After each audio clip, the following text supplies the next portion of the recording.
Chapter 928. Secret is out. Diana Winston was standing in the dimly lit room, her gaze fixed on the window.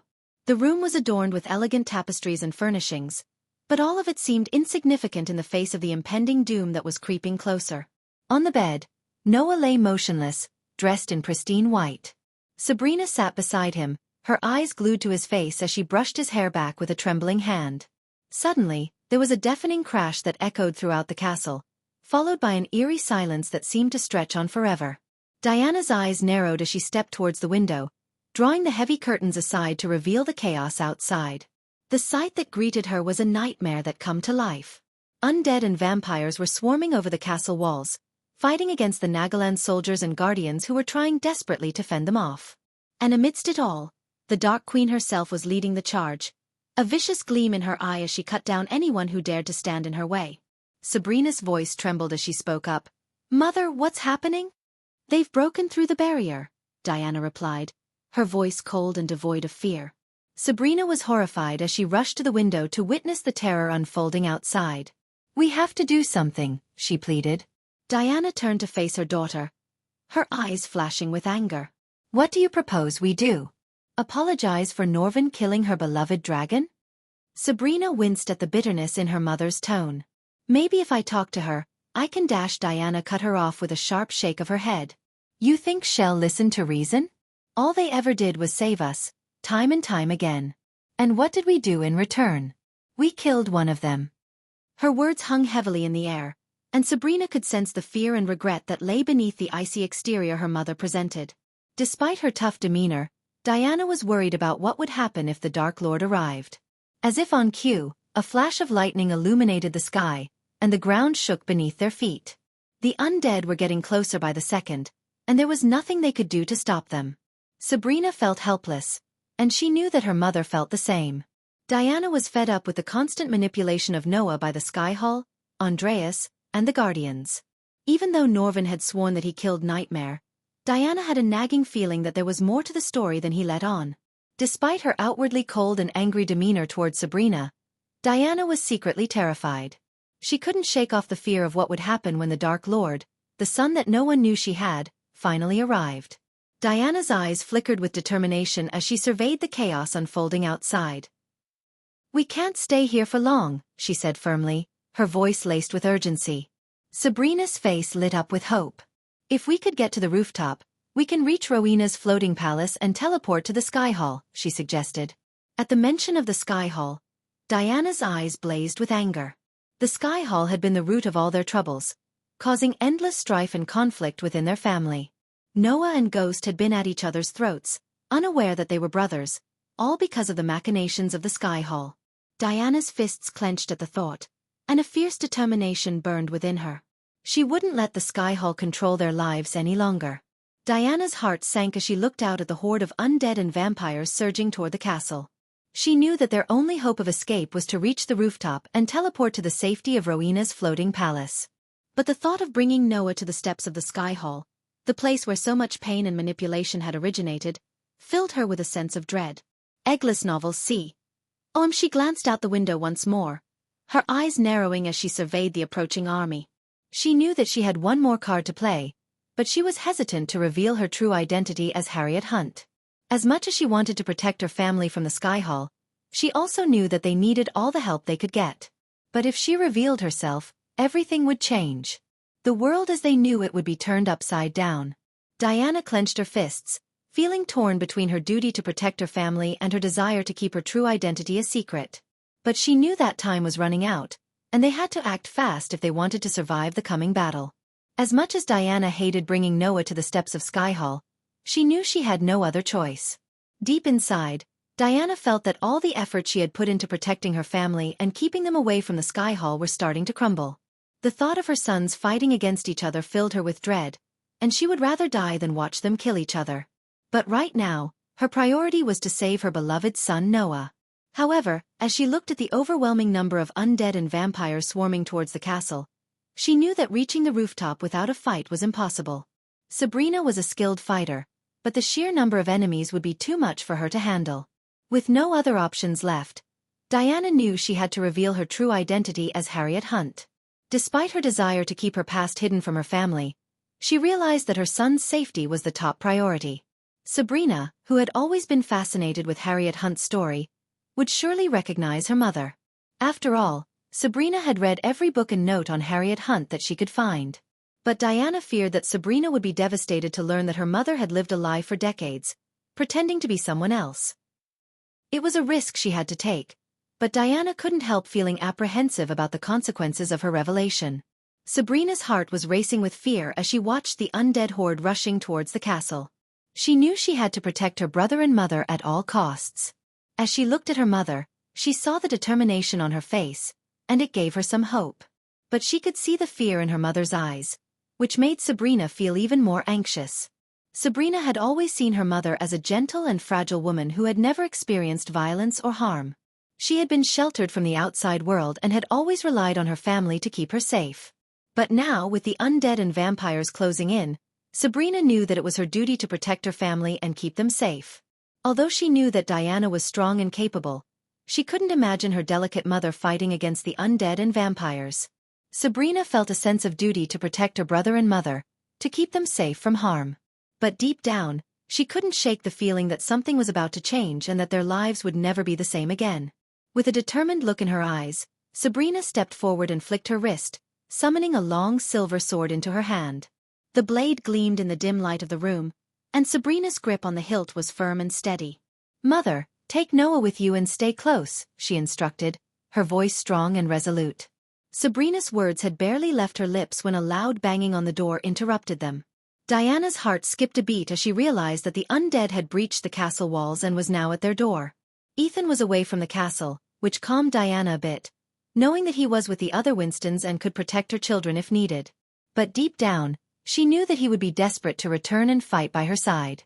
A deafening thud echoed through the room as the door suddenly buckled under an unseen force, sending shivers down Sabrina's spine. The sound of clawing and growling grew louder by the second, causing Sabrina to stand in front of her mother, her grip tightening around the hilt of her sword. Diana felt her heart racing as her mind conjured images of the undead horde breaking through the door and spilling into the room like a raging flood. Then, the door finally cracked open, revealing the 5 undead that had managed to slip past the guards and make their way into the castle. These were not your average undead, as they were thin and quick, their movements resembling that of an animal more than a human. Their glowing red eyes locked onto Sabrina and Diana. Sabrina, however, was quick to react, her sword gleaming in the dim light of the room as she rushed toward the undead with fierce determination. The clash of metal against flesh filled the room as Sabrina expertly dispatched the undead with deadly precision, each swing of her sword sending sparks flying. Sabrina finally dispatched the 5 undead who rushed into the room, leaving blood and gore scattered around the space. The silence that followed Sabrina's victory over the undead was deafening. The only sounds that could be heard were the faint rustling of the wind outside and the soft panting of Sabrina as she regained her breath. The room was filled with the stench of blood and gore, and Sabrina's silver sword glinted in the dim light. Diana's eyes scanned the room, her senses heightened as she waited for the next wave of attack. She could feel the tension in the air, as if the silence was just a prelude to a much bigger threat. Suddenly, the shadows outside the room started to move. Diana, a seasoned warrior, knew this silence just symbolized a bigger threat. The shadows at the doorway started to take shape as a figure robed in black robes emerged. The figure's body was almost completely concealed by the long dark cloak that flowed behind it, and the only visible features were the sharp, gleaming fangs poking out from under the blood-soaked fabric. The air around them seemed to grow colder as if the very presence of the figure was sapping the warmth from the room. Diana could sense that this was no ordinary vampire. The way it moved, with a slow and deliberate pace, made it clear that this was a creature of great power and malice. As the vampire made his way into the room, his presence alone sent chills down Sabrina's spine. His black robes flowed around him as he moved, and his fangs glistened in the dim light. Sabrina could feel his malice radiating off of him, making her feel as if she was in the presence of death itself. "I found Noah," the vampire crackled, his voice laced with bone-chilling malice. The way he said it made Sabrina's blood run cold. The vampire took slow, deliberate steps towards Sabrina and Diana, and Sabrina could see the delight in his eyes at finding them. But despite her fear, Sabrina stood firm, her sword tightly clenched in her hand. She knew she had to protect her mother and brother at all costs. "Jackpot," the vampire kept chuckling in a low, sinister voice. His chuckle sent shivers down Sabrina's spine. In his eyes, Sabrina was weak, a mere core strengthening stage warrior, and Diana was even weaker, only at the body refining stage. He usually wouldn't even bother to waste his time drinking her blood. However, this time was different. This weak and powerless woman was Noah's mother, and that made her valuable to the vampire. He hoped to capture them and offer them as a reward to the Dark Queen. Sabrina lunged at the vampire with her sword, but the vampire didn't take her seriously. He dodged with ease and taunted her. "Is this all the strength you have? I thought you were supposed to be protecting your family." His voice was laced with malice and amusement. He continued to dodge and weave around Sabrina's attacks, playing with her like a cat with a mouse. "You're no match for me, little girl. I'm a soul-refining stage vampire, and you're just a core-strengthening warrior. You're like a kitten trying to fight a lion," he said with a smirk. As Sabrina continued to fight, the vampire kept bragging about how he would be rewarded by the Dark Lord when he presented Noah to him. "When I bring Noah to the Dark Lord, he will be pleased and reward me handsomely. And he'll make sure he knows that I also caught his precious mother and sister," he said, his voice filled with pride. He continued to taunt them. "You should come with me instead of waiting for the Dark Queen. She'll kill you in her anger, but I can guarantee your safety." His voice was slick and persuasive, but Sabrina knew better than to trust him. The vampire, who had been toying with Sabrina, suddenly decided he had had enough. He moved with lightning-fast speed and landed a powerful punch on Sabrina's jaw, sending her reeling backwards. Sabrina's sword clattered to the floor as she struggled to stay on her feet. The vampire smirked as he approached Sabrina, who was trying to get back up. "Don't worry, a little taste won't hurt," he taunted, baring his fangs. Sabrina gritted her teeth and lunged at him, but the vampire easily sidestepped her and punched her in the stomach. Sabrina gasped for air and fell to her knees, clutching her stomach. The vampire loomed over her, a sinister smile on his lips. "You're a feisty one," he said. "But it's time to put you out of your misery." He raised his hand to strike the final blow. But before he could do so, he suddenly felt a gush of wind and saw a blur of movement. A split second later, he felt a sharp pain in his neck and saw blood spurting out. He stumbled backward, trying to pull away, but it was too late. He felt his body go limp and he fell to the ground, dead. Sabrina couldn't believe her eyes as she looked up to see her mother standing before her with a sword in her hand. The blood on her face made it difficult to see clearly, but she knew it was her mother. How could she have defeated the powerful vampire who had knocked her out with just one strike? Sabrina's shock was palpable, and her mind was racing with questions. What just happened? How her feeble, weak mother killed the vampire? Sabrina could only stare in disbelief, waiting for her mother to explain what had just happened. The air was tense, and the silence was deafening as the two of them stood there in the aftermath of the battle. The future was uncertain, and Sabrina had no idea what was coming next. Chapter 929. Secret is Out. Sabrina was in a state of shock as she looked up to see her mother standing before her with a sword in her hand. Her mother's appearance was transformed as she stood there, her hair disheveled and her clothes covered in blood. The black blades of the sword glinted in the dim light, and the blood of the vampire trickled down the sword, staining it red. The headless body of the vampire twitched on the ground as Sabrina struggled to take in what had just happened. The room was filled with a metallic smell of blood, the stench of death and decay, and the sickly sweet odor of the vampire's flesh. Sabrina could hardly believe that her mother, the gentlewoman who had always been her rock, had just slain a powerful vampire with ease.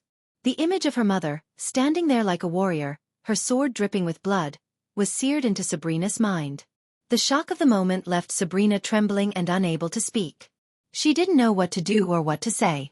All she could do was stare at her mother, trying to reconcile the woman she knew with the fearless warrior who stood before her. As Sabrina looked at her mother holding the blood-stained sword, she couldn't help but feel a sense of shock and disbelief. Her mother, who she always thought of as gentle and sweet, seemed like a completely different person at that moment. It was almost as if she had been transformed into a fierce warrior, ready to do whatever it took to protect her family. But Sabrina couldn't forget the memories of her mother's gentleness, the moments when she tucked her into bed at night and read her bedtime stories, or the times when they baked cookies together and laughed as they made a mess in the kitchen. She remembered the time when she was 7 and had a nightmare. Her mother stayed up with her all night, holding her until she fell asleep. And the time when she tried to fly on top of a sword and fell down, Her mother stayed with her and cleaned her wounds while singing her favorite song. These memories flooded Sabrina's mind, making her feel like she was in a dream.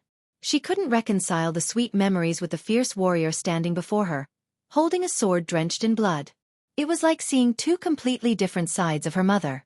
As Sabrina continued to stare in shock, the room smelled of blood, and the twitching of the vampire's headless body on the ground created an eerie atmosphere. But Sabrina's mind was too preoccupied with the image of her mother as a fierce warrior, the one who just saved her life, and the one who she could always trust to keep their family safe no matter what. Unbeknownst to Sabrina, Ethan had revealed Diana's true identity as Harriet Hunt to her almost a year ago when she had returned from the southern continent after being kidnapped by the vampires. But Samuel had erased those memories from her mind. And when Imelda had accidentally spilled the truth again, Samuel had wiped her memories once more. However, this time, Sabrina was left without Samuel to erase her memories again. When the room fell silent, Sabrina stared at her mother in shock. She had never seen this side of her before. The black sword in her hand seemed like an extension of her arm, dripping with the blood of the fallen vampire. The scent of death and decay lingered in the air, mixing with the metallic smell of blood. "Take your brother and stay close to me," Diana commanded Sabrina, but Sabrina was too stunned to follow her mother's orders. Before Sabrina could process what was happening, another group of undead and a vampire barged into the room. The mindless undead rushed into the room with no awareness of what had happened, but the vampire leading them was taken aback by the sight before him. The vampire's eyes widened in shock at the sight of his comrade's decapitated head. Sabrina tried to gather herself and reach for her sword but was too slow. In a split second, Diana lunged at the group, the black sword gleaming in the dim light of the room. The vampire and undead were caught off guard by Diana's sudden attack, but they quickly recovered and started to fight back. Sabrina watched in awe as her mother fought with the agility and strength of a seasoned warrior. But the odds were against her, and she was outnumbered. Sabrina tried to gather her wits and reach for her sword, but the shock in the sight of her mother in battle made her movements slow and clumsy. She saw her mother surrounded by the undead and the vampire, her black sword moving with blinding speed. Sabrina could hear the clash of swords and the growls of the undead, but it all seemed distant like a dream. As Diana lunged forward with her black sword, she moved with such grace and precision that it seemed almost supernatural. Her movements were swift and deadly as she sliced through the undead with ease. Her blade glinted in the flickering light of the torches as she moved, leaving a trail of blood and gore in her wake. Eggless Novel C. OM. The vampire was caught off guard by Diana's sudden attack, and for a moment, he hesitated. But Diana showed no mercy, and she charged forward with a fierce determination. The vampire tried to dodge her attacks, but Diana was too quick for him. With a deft swing of her sword, she sliced through the vampire's neck, decapitating him in one swift motion. The vampire's headless body collapsed to the ground with a sickening thud, and blood gushed from the wound in a grotesque fountain. The undead, confused and disoriented by the sudden attack, stumbled about blindly, but Diana was relentless. She sliced through them with ease, each swing of her sword sending limbs and torsos flying through the air. As the last of the undead fell to the ground, Diana stood in the middle of the carnage, her black sword dripping with blood. Sabrina watched in shock, her eyes wide with disbelief. She had never seen her mother like this, and the sight was both terrifying and exhilarating. In that moment, Diana seemed like a different person altogether.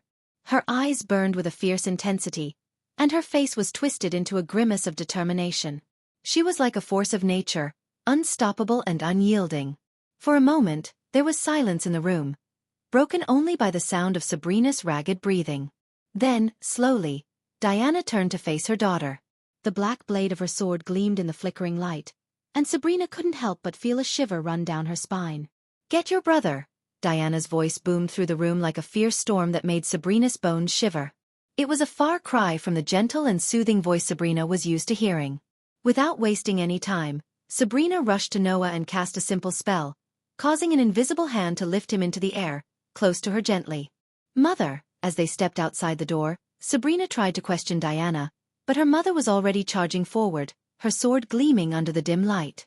Sabrina followed behind her, her mind racing with questions. What was happening? Why was her mother wielding a black sword? And who was she really? After exiting the room, Sabrina and Diana found themselves in a narrow hallway that smelled of damp stone and musty air. The hallway was dimly lit, and the walls were lined with torches, casting a flickering orange light. The floor was made of worn stone bricks that were uneven and slippery. The hallway led to a narrow staircase that wound its way up to the rooftop of the castle. As they walked, they could hear the sound of shuffling footsteps coming from the other end of the hallway. Sabrina could feel her heart pounding in her chest as she realized that the undead horde and vampires were on the other side of the hallway and walking toward them. But Diana stood between Sabrina and the undead with her sword in her hand, ready to fight. The sound of footsteps grew louder, and Sabrina could hear the hiss of vampires as they approached. The flickering torches cast ominous shadows on the walls, making it difficult to see what was coming. Sabrina tried to calm herself down, but she couldn't help feeling a surge of fear as the footsteps grew closer. Diana's grip on her sword tightened as the undead and vampires approached. Sabrina could see the determination in her mother's eyes as she stood her ground. Despite the overwhelming odds, Diana remained calm and composed. The undead and vampires were almost upon them now, their moans and hisses growing louder with each passing moment.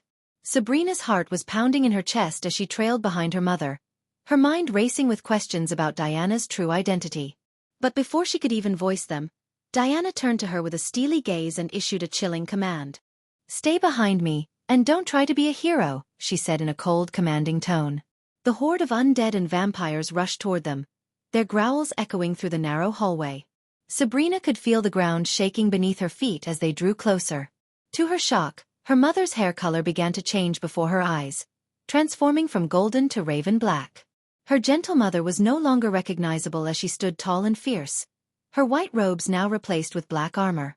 A long black coat draped over her armor, making her appear even more intimidating. Sabrina couldn't believe her eyes as she watched her mother transform into a warrior right before her very eyes. Sabrina couldn't believe her eyes. Her mother, who she had always known as a gentle and nurturing figure, now stood before her in a black armor and raven black hair, resembling the famous Harriet Hunt. It was a shock that left Sabrina stunned and unable to comprehend what was happening. Despite the striking resemblance to the legendary Harriet Hunt, Sabrina couldn't bring herself to believe that her mother was Harriet Hunt. The shock of seeing her mother in such a different light was overwhelming, and Sabrina could feel her thoughts swirling in confusion. As Harriet dashed towards the horde of undead and vampires, her swords glinted in the dim light of the hallway. The undead and vampires rushed at her, snarling and hissing, their teeth and claws bared. Harriet met them head-on, swinging her sword with deadly precision, cutting down the undead and vampires one by one. The smell of blood filled the air as she waded through the horde, her black armor and long black coat swishing behind her. The fight continued as Sabrina watched in awe as her mother fought with unmatched skill and agility. Suddenly, another black sword appeared in Harriet's hand, and Sabrina realized her mother was dual-wielding her swords. The clash of steel against steel echoed through the hallway as Harriet parried the attacks of the undead and vampires, striking back with deadly accuracy. Blood spattered the walls and floor as Harriet's sword sliced through flesh and bone. The undead and vampires were relentless, but Harriet was a force to be reckoned with. Sabrina could see the resemblance between her mother and Harriet Hunt, the famous vampire hunter, and it shocked her to the core. She couldn't believe that her own mother had such a dark and dangerous past. Despite the overwhelming odds, Harriet fought on, her swords a blur of motion as she cut through the horde of undead and vampires. Sabrina watched in horror as her mother took hit after hit, but Harriet never faltered.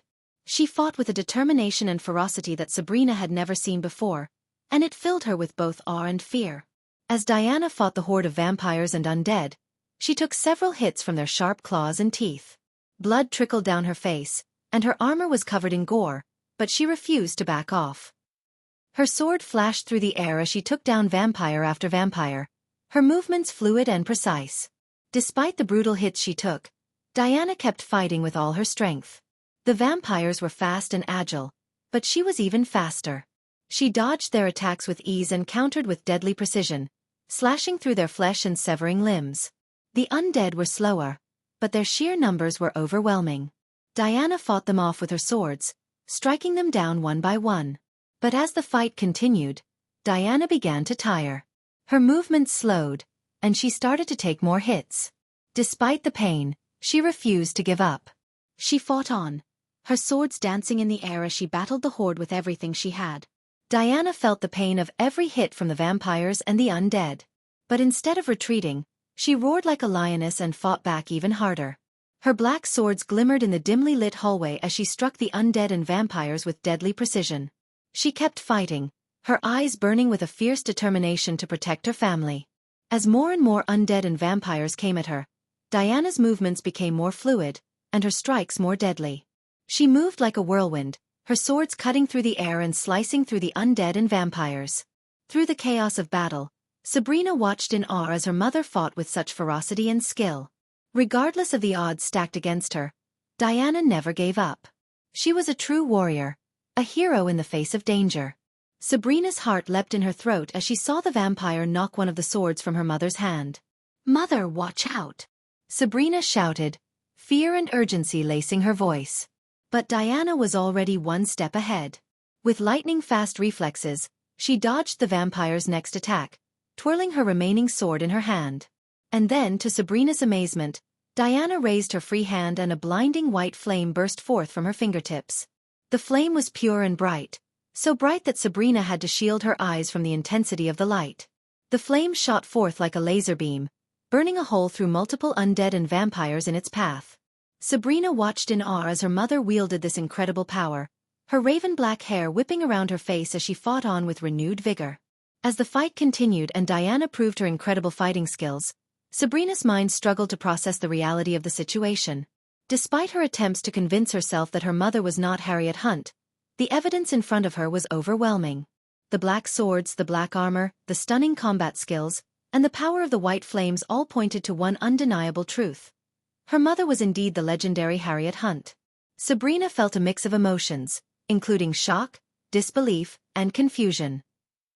She had always known her mother as a gentle and caring woman, not a fierce warrior capable of taking on hordes of undead and vampires.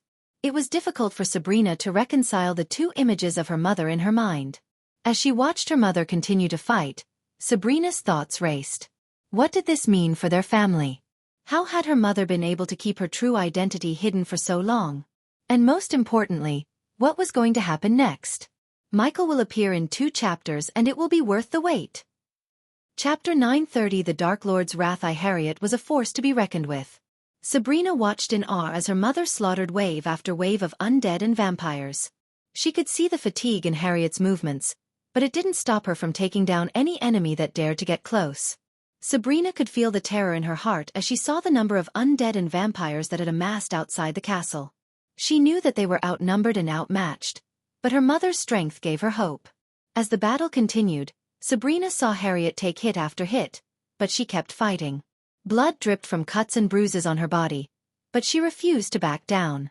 Sabrina watched as her mother fought with fierce determination, her eyes blazing with a fire that seemed to come from deep within her soul. It was clear that she was fighting for her family, for her children, and for the safety of her loved ones. Sabrina's heart swelled with pride and admiration for her mother, but at the same time, she felt a deep sense of fear. She didn't want to lose her mother to this battle, but she knew that the only way to survive was to keep fighting. Diana wielded her black swords with the precision of a seasoned warrior, and used the white flames to aid her in the battle. The flames illuminated the hallway with a blinding light as they burnt through the flesh of the undead and vampires. The stench of burnt flesh and blood filled the air as Harriet cut through the horde of monsters with ease. The hallway was now a gory mess with body parts and blood splattered everywhere. Sabrina walked behind Harriet in shock, trying her best not to step on any of the corpses. She was afraid of the power and brutality of her mother. Sabrina never imagined that her gentle mother could fight with such ferocity. Harriet was still taking hits from the vampires and undead, but she never faltered. She moved like a whirlwind, spinning and cutting her way through the horde of monsters. The vampires and undead kept coming, but Harriet didn't back down. The battle raged on, and it seemed like it would never end. But with every swing of her swords and every blast of her white flames, Harriet was getting closer and closer to the rooftop where they could escape. As they reached the stairs that led to the rooftop, Diana could see the shadows of vampires and undead climbing up the circular stairs from below. She quickly turned to Sabrina and Noah. "Sabrina, take Noah and walk in front of me. Climb the stairs to the rooftop. I will take care of them from behind," Diana ordered in a commanding voice. Sabrina hesitated for a moment, looking at her mother's battered and bloodied state. But Diana gave her a reassuring nod, and Sabrina gathered her wits and took Noah's hand. As they started climbing the stairs, Sabrina could hear the screeching and growling of the undead behind them. She could feel her heart racing as she climbed higher and higher with Noah floating before her. The stairs were narrow and winding, making it difficult for them to climb quickly. But Sabrina could see the rooftop getting closer with each step they took. As they climbed the stairs, the vampires and undead climbed up from below. Diana had to fight while climbing the stairs and using the environment to her advantage. She kicked an undead down the stairs, causing a chain reaction that took out a few more. She spun around and sliced a vampire's head off, causing blood to splatter on the walls. Sabrina walked fast, keeping her brother close and casting spells to weaken the undead. But Diana was the one doing most of the fighting. She used her sword to parry blows and struck back with deadly precision. The stairs became slick with blood and gore as the bodies piled up. One vampire managed to grab Diana's leg, but she kicked him off and then smashed his head with the hilt of her sword. Sabrina felt fear creeping up her spine, but she knew she had to keep moving. She climbed up the stairs as fast as she could while Diana fought off the attackers. The vampires and undead climbed up the stairs as they taunted Diana with their hissing voices. "You think you can escape us, bitch?" A vampire sneered as he lunged at her. But Diana was quick and agile, dodging his attack and striking him down with her sword. She didn't respond to the vampire's words, knowing that words wouldn't save her or her family. Another vampire tried to grab her from behind, but Diana spun around and sliced his head off with a swift stroke of her sword. However, she didn't escape unscathed. One of the undead managed to land a blow on her shoulder, causing her to grit her teeth in pain. But she didn't let it stop her from fighting, using the environment to her advantage by kicking a nearby stone down the stairs, causing the undead to trip and fall. As they climbed higher and higher, the battle became more intense, and the vampires became more desperate to stop Diana. But she fought on, striking down any who came close to her, even as more wounds appeared on her body. "You can't run," another vampire snarled. But Diana just glared at him with fierce determination in her eyes. "Come and get me," she replied as she delivered the final blow that sent the vampire tumbling down the stairs. The vampires couldn't believe their eyes as they saw Diana, a seemingly fragile and weak human, taking down their brethren with ease. They exchanged glances of confusion and disbelief. "Is she really human?" one vampire asked another. "She can't be," another replied. "No human could fight like that." Diana heard their whispers and couldn't help but feel a sense of satisfaction. She knew that her true identity as Harriet Hunt was still a secret, and the vampires had no idea what they were up against. She continued fighting with determination and strength, taking hits and inflicting wounds upon the undead and vampires. Despite the pain and exhaustion, she refused to give up, knowing that the safety of her family depended on her. With each swing of her sword, she proved to the vampires that she was not to be underestimated. And with each vampire she took down, she drew closer to the rooftop and the safety it offered. When they reached the rooftop, Sabrina was awestruck by the view of the ongoing war. She saw the undead and vampires on one side, fighting against the Guardians and Nagaland soldiers on the other. There were no dragons in sight, but the battle was intense nonetheless. On the ground, Guardians and Nagaland soldiers fought bravely against the overwhelming horde of undead and vampires, with swords and spells, trying to hold their ground. The sky was filled with smoke and the smell of burning flesh. Sabrina could hear the sound of clashing swords and the screams of the dying. Her heart raced as she watched the battle from above, feeling helpless and scared. Sabrina's heart lifted as she saw the flying palace hovering above them. She could barely contain her relief as she pointed up at the massive structure, shouting to Diana. "Mother, there's the palace!" she cried out, her voice filled with hope. Diana looked up and saw the palace as well. A look of relief washed over her face as she realized that they were almost safe for a moment. The sky was a chaotic dance of ice and fire as Rowena and Azazel continued their battle. Their spells clashed with thunderous booms, sending shockwaves through the air and rattling the ground below. Despite the danger, Azazel's maniacal laughter echoed across the sky, a testament to his insane thirst for power. Diana's heart raced as she watched the battle unfold. She wanted nothing more than to join in and help her daughter, but she knew that Noah's safety had to come first. The stakes were too high, and she couldn't afford to lose focus. As she turned to Sabrina, she could see the fear in her eyes. Sabrina's hands trembled, and she struggled to catch her breath. Diana knew that she had to remain calm and steady, even in the face of such chaos. She put a reassuring hand on Sabrina's shoulder and whispered, "Stay close to me. We'll get through this." But even as she spoke, her attention remained fixed on the battle raging above. The sky was filled with crackling energy and dazzling displays of light, and Diana could feel the raw power emanating from Rowena and Azazel. It was a deadly dance, and Diana knew that only one would emerge victorious. As the battle continued, Diana's anxiety grew. She couldn't bear the thought of losing her daughter, not after everything they had been through. Her heart clenched with each blast of energy and every spell that echoed through the sky. Rowena had been fighting Azazel for what felt like an eternity, the sky above them exploding with magic and chaos. She had summoned all her strength and knowledge to counter Azazel's spells, her icy blades whistling through the air as she danced around him. Finally, with a deadly punch, Rowena sent Azazel flying backward and she flew back to the castle, landing on the rooftop. But when she saw the blood-drenched side of her mother, Rowena's heart skipped a beat. Despite her cold personality and character, Diana, as a mother, could see the worry in Rowena's eyes. Trembling with concern, Rowena approached Diana, her mind filled with questions. She wanted to know if her mother was all right, if she had been hurt in the battle. The sight of her mother, covered in blood, filled her with a sense of dread and unease.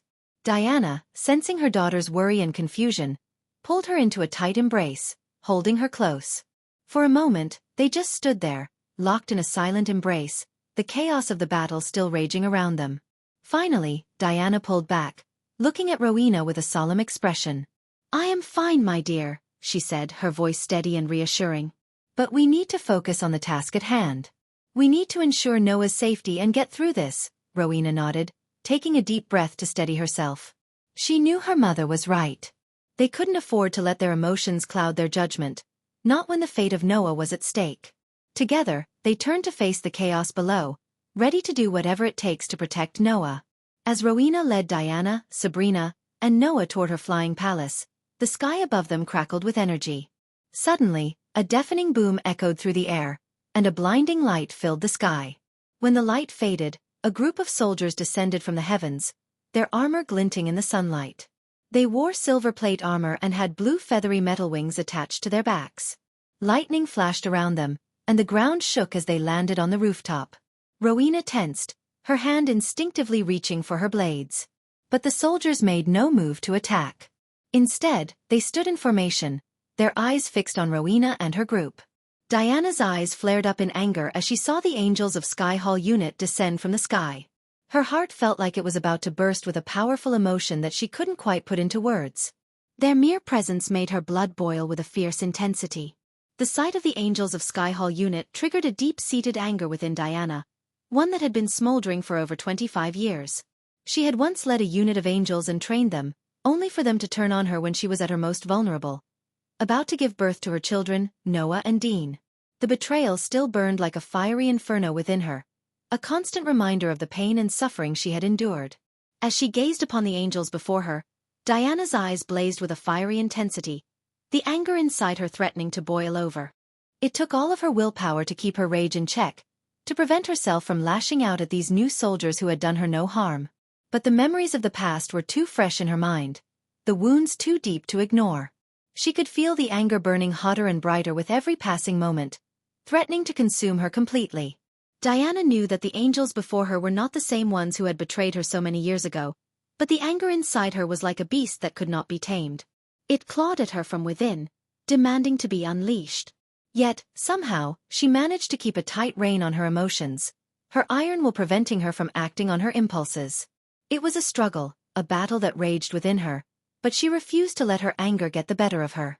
Finally, after what seemed like an eternity, Diana took a deep breath and managed to regain her composure. The anger inside her still burned, but it was a controlled burn now, one that she could manage. She knew that she had to keep her emotions in check if she wanted to protect her family. Rowena's heart raced as she watched the exchange between the angels and her mother. "Escort them to my palace," she ordered, trying to maintain a calm exterior despite her growing fear. "They are coming with us, holy maiden," the man in armor replied, his voice cold and unyielding. Rowena's frown deepened. "They are going to my palace." "It's an order," she repeated, her tone now icy. "We have our own orders, holy maiden." "Your mother and brother are coming with us to the Sky Hall," the angel said, his voice devoid of any emotion. Diana's eyes narrowed as she realized the implications of the angel's words. She had taken an oath never to use her light flames or wield a sword again, and now it seemed the Sky Hall had discovered her secret.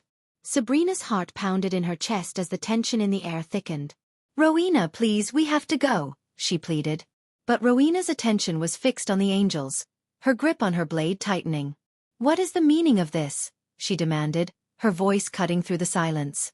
The lead angel remained stoic, his armor gleaming in the moonlight. "We have our orders, Holy Maiden," he repeated.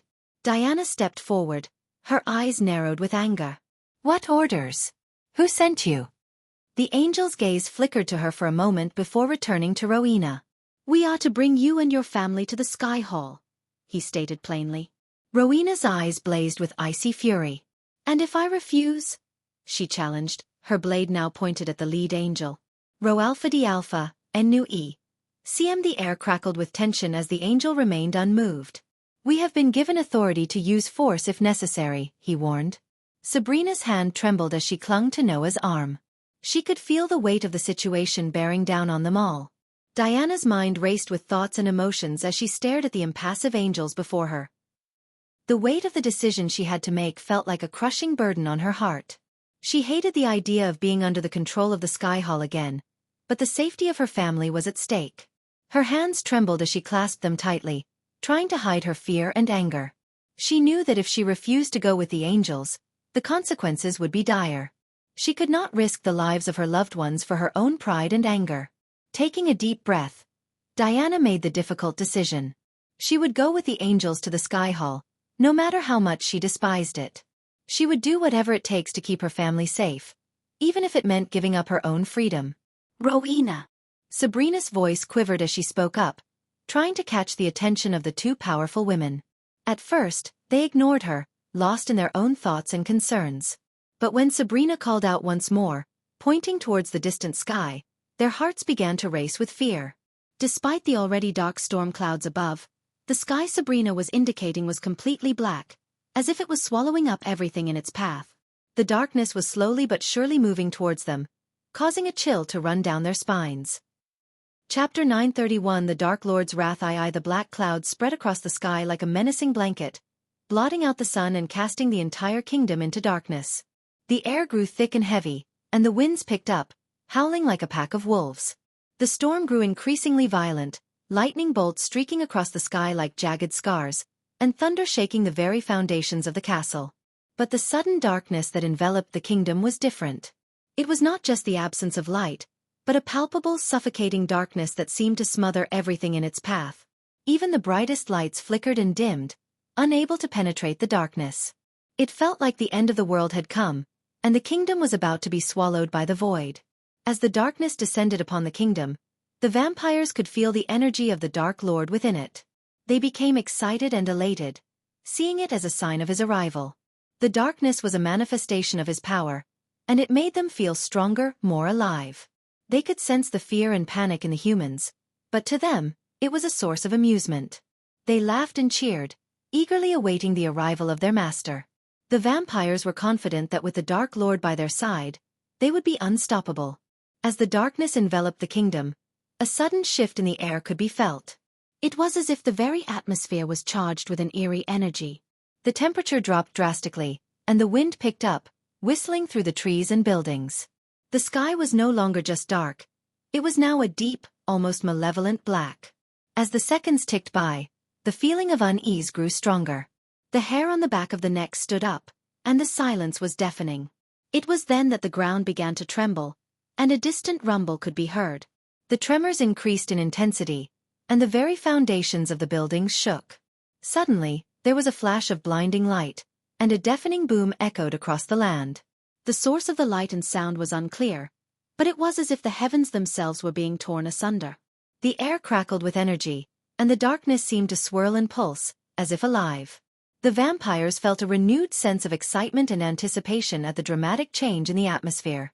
They knew that something significant was happening, and the thought of the Dark Lord's arrival only made them feel stronger and more powerful. The anticipation and excitement among the vampire community were palpable as they eagerly awaited what was to come.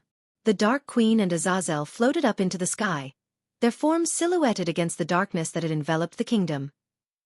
They hovered there, suspended in the air, their eyes fixed on the distant horizon where the darkness seemed to be coming from. As they waited, the wind picked up, blowing their hair and clothes wildly around them. The clouds churned above them, lightning flashing and thunder rumbling ominously. The air was thick with the scent of magic, dark and powerful. Gaia and Michael shared a deep affection for their loyal dragon, Nightmare. Gaia was in Nagaland on a mission to avenge Nightmare's death by killing Norvin, who she believed was responsible. However, despite her fearsome reputation, the thought of facing Michael's wrath over Nightmare's death stirred unfamiliar emotions in her heart. Gaia knew that Michael's love for Nightmare was as deep as hers, if not deeper. She tried to push aside her worries and focus on the task at hand, but the uncertainty gnawed at her, making her feel vulnerable and exposed. Diana felt like her heart was being torn apart as she watched the impending doom that was about to befall her family. She knew that the Dark Lord was her son, and the fact that he was coming to kill his own twin brother, Noah, was unbearable. She felt a mix of fear, guilt, and sorrow all at once. As a mother, Diana had always wanted the best for her children, but she never imagined that they would end up as enemies, fighting against each other in a battle of good versus evil. She wanted to reach out to her son and tell him the truth, but she knew that it was too late. The Dark Lord was already on his way, and there was nothing she could do to stop him. Diana felt helpless and torn between her loyalty to her family and her obligation to keep the truth from her children. She knew that she had to face the Dark Lord and stop him from killing his family. But at the same time, she couldn't bear the thought of fighting against her own flesh and blood. It was a heart-wrenching situation that left her feeling conflicted and emotionally drained. The reporters and cultivators who were watching the darkness from a distance huddled together, shivering with fear. "Did you feel that?" one of the reporters asked as a gust of wind blew through the area, making them all shiver even more. "It's the Dark Lord. He's coming," another replied, his voice trembling. "We have to get out of here," another cultivator said, "before he arrives and kills us all." The cultivators were equally afraid. "We need to leave this place. The Dark Lord's power is too great," one of them said. "Remember what happened to the Wuxian army? The Dark Lord slaughtered them all," another added. "We have to get out of here," another cultivator said, "before he arrives and kills us all." The group quickly dispersed, running in different directions, hoping to find a safe place to hide until the Dark Lord's arrival was over. The Guardians and Nagaland soldiers stood at the ready, their weapons gripped tightly in their hands as they waited for the arrival of the Dark Lord. The Guardians' faces were etched with fear and despair as they remembered the last time they faced him. They knew the power that he possessed and the destruction he could cause. "I wish Noah was here with us," one Guardian said, his voice trembling. "He is the only one who can defeat the Dark Lord." "But he is still in a coma," another replied. "We have to do what we can with what we have." The Nagaland soldiers, who had only heard of the Dark Lord's power, looked even more frightened. They huddled together, their eyes darting nervously around as they waited for the inevitable. "I never thought I'd see the day when the Dark Lord would come to Nagaland," one soldier muttered. "I heard he slaughtered an entire army of Thusians by himself." "He's like a demon," another soldier said, his voice shaking. "I don't know how we can fight him." The Guardians tried to hide their own fear, but it was clear that they were also struggling to keep their composure. They knew that their duty was to protect the kingdom, but they also knew that they were facing a nearly impossible task. As Rowena watched the storm grow darker and more violent, she knew that her family needed to be escorted to safety as soon as possible. She turned to the angels who had brought her mother and siblings and commanded them to leave and take her family to a safe location. "You need to get out of here now and take my family with you," Rowena said firmly. The lead angel, who had been so cold and unyielding before, suddenly seemed to grow more arrogant. "We do not take orders from you, Holy Maiden. We have been recently appointed as angels, and we answer only to the Sky Hall. Rho Alpha D Alpha, Nui C. 0M." Rowena was taken aback by the angel's arrogance, but she remained determined. "I don't care who you answer to. My family needs to be protected, and I won't allow them to be caught in the crossfire of the Dark Lord's arrival. You will take them to safety." As the minutes ticked by, the sky above Nagaland grew even darker, as if the blackness had a life of its own and was spreading like a plague. The clouds roiled and churned, flashing with lightning bolts so bright they seemed to split the very air in two. Thunder boomed like the sound of 1,000 cannons, shaking the ground beneath their feet. The wind howled like a pack of wolves, whipping up debris and scattering it through the streets. It was as if the elements themselves were rising up in rebellion against the impending arrival of the Dark Lord. The darkness crept closer as Rowena's floating palace suddenly came to life, unleashing a barrage of fiery energy balls that pulsed with immense power. The Guardians stood in awe as they watched the energy surge through the air, destroying buildings and sending debris flying in all directions. "What in the name of light is happening?" one Guardian exclaimed, his voice barely audible over the roar of the storm. "I don't know, but we have to do something," another shouted, his eyes fixed on the raging battle in the sky. Each ball of fire was powerful enough to shatter the ground beneath it, and the energy pulsated from the fireballs as they flew toward the darkness. The energy balls continued to surge through the air, each one more powerful than the last. The Guardians could feel the ground beneath them shaking as the energy pulsating through the air, and they knew that they were witnessing a battle unlike any other. As the Guardians watched in awe, a glimmer of hope stirred in their hearts. The mighty palace was unleashing an onslaught of powerful fireballs against the darkness, and they couldn't help but feel a sense of relief at the display of sheer strength. "Maybe we can defeat this darkness after all," one of them muttered, his eyes never leaving the fiery projectiles. Despite the immense power and destruction of the fiery energy balls, the darkness seemed to absorb them effortlessly. As each ball of fire disappeared into the void, the Guardians' hopes began to fade away.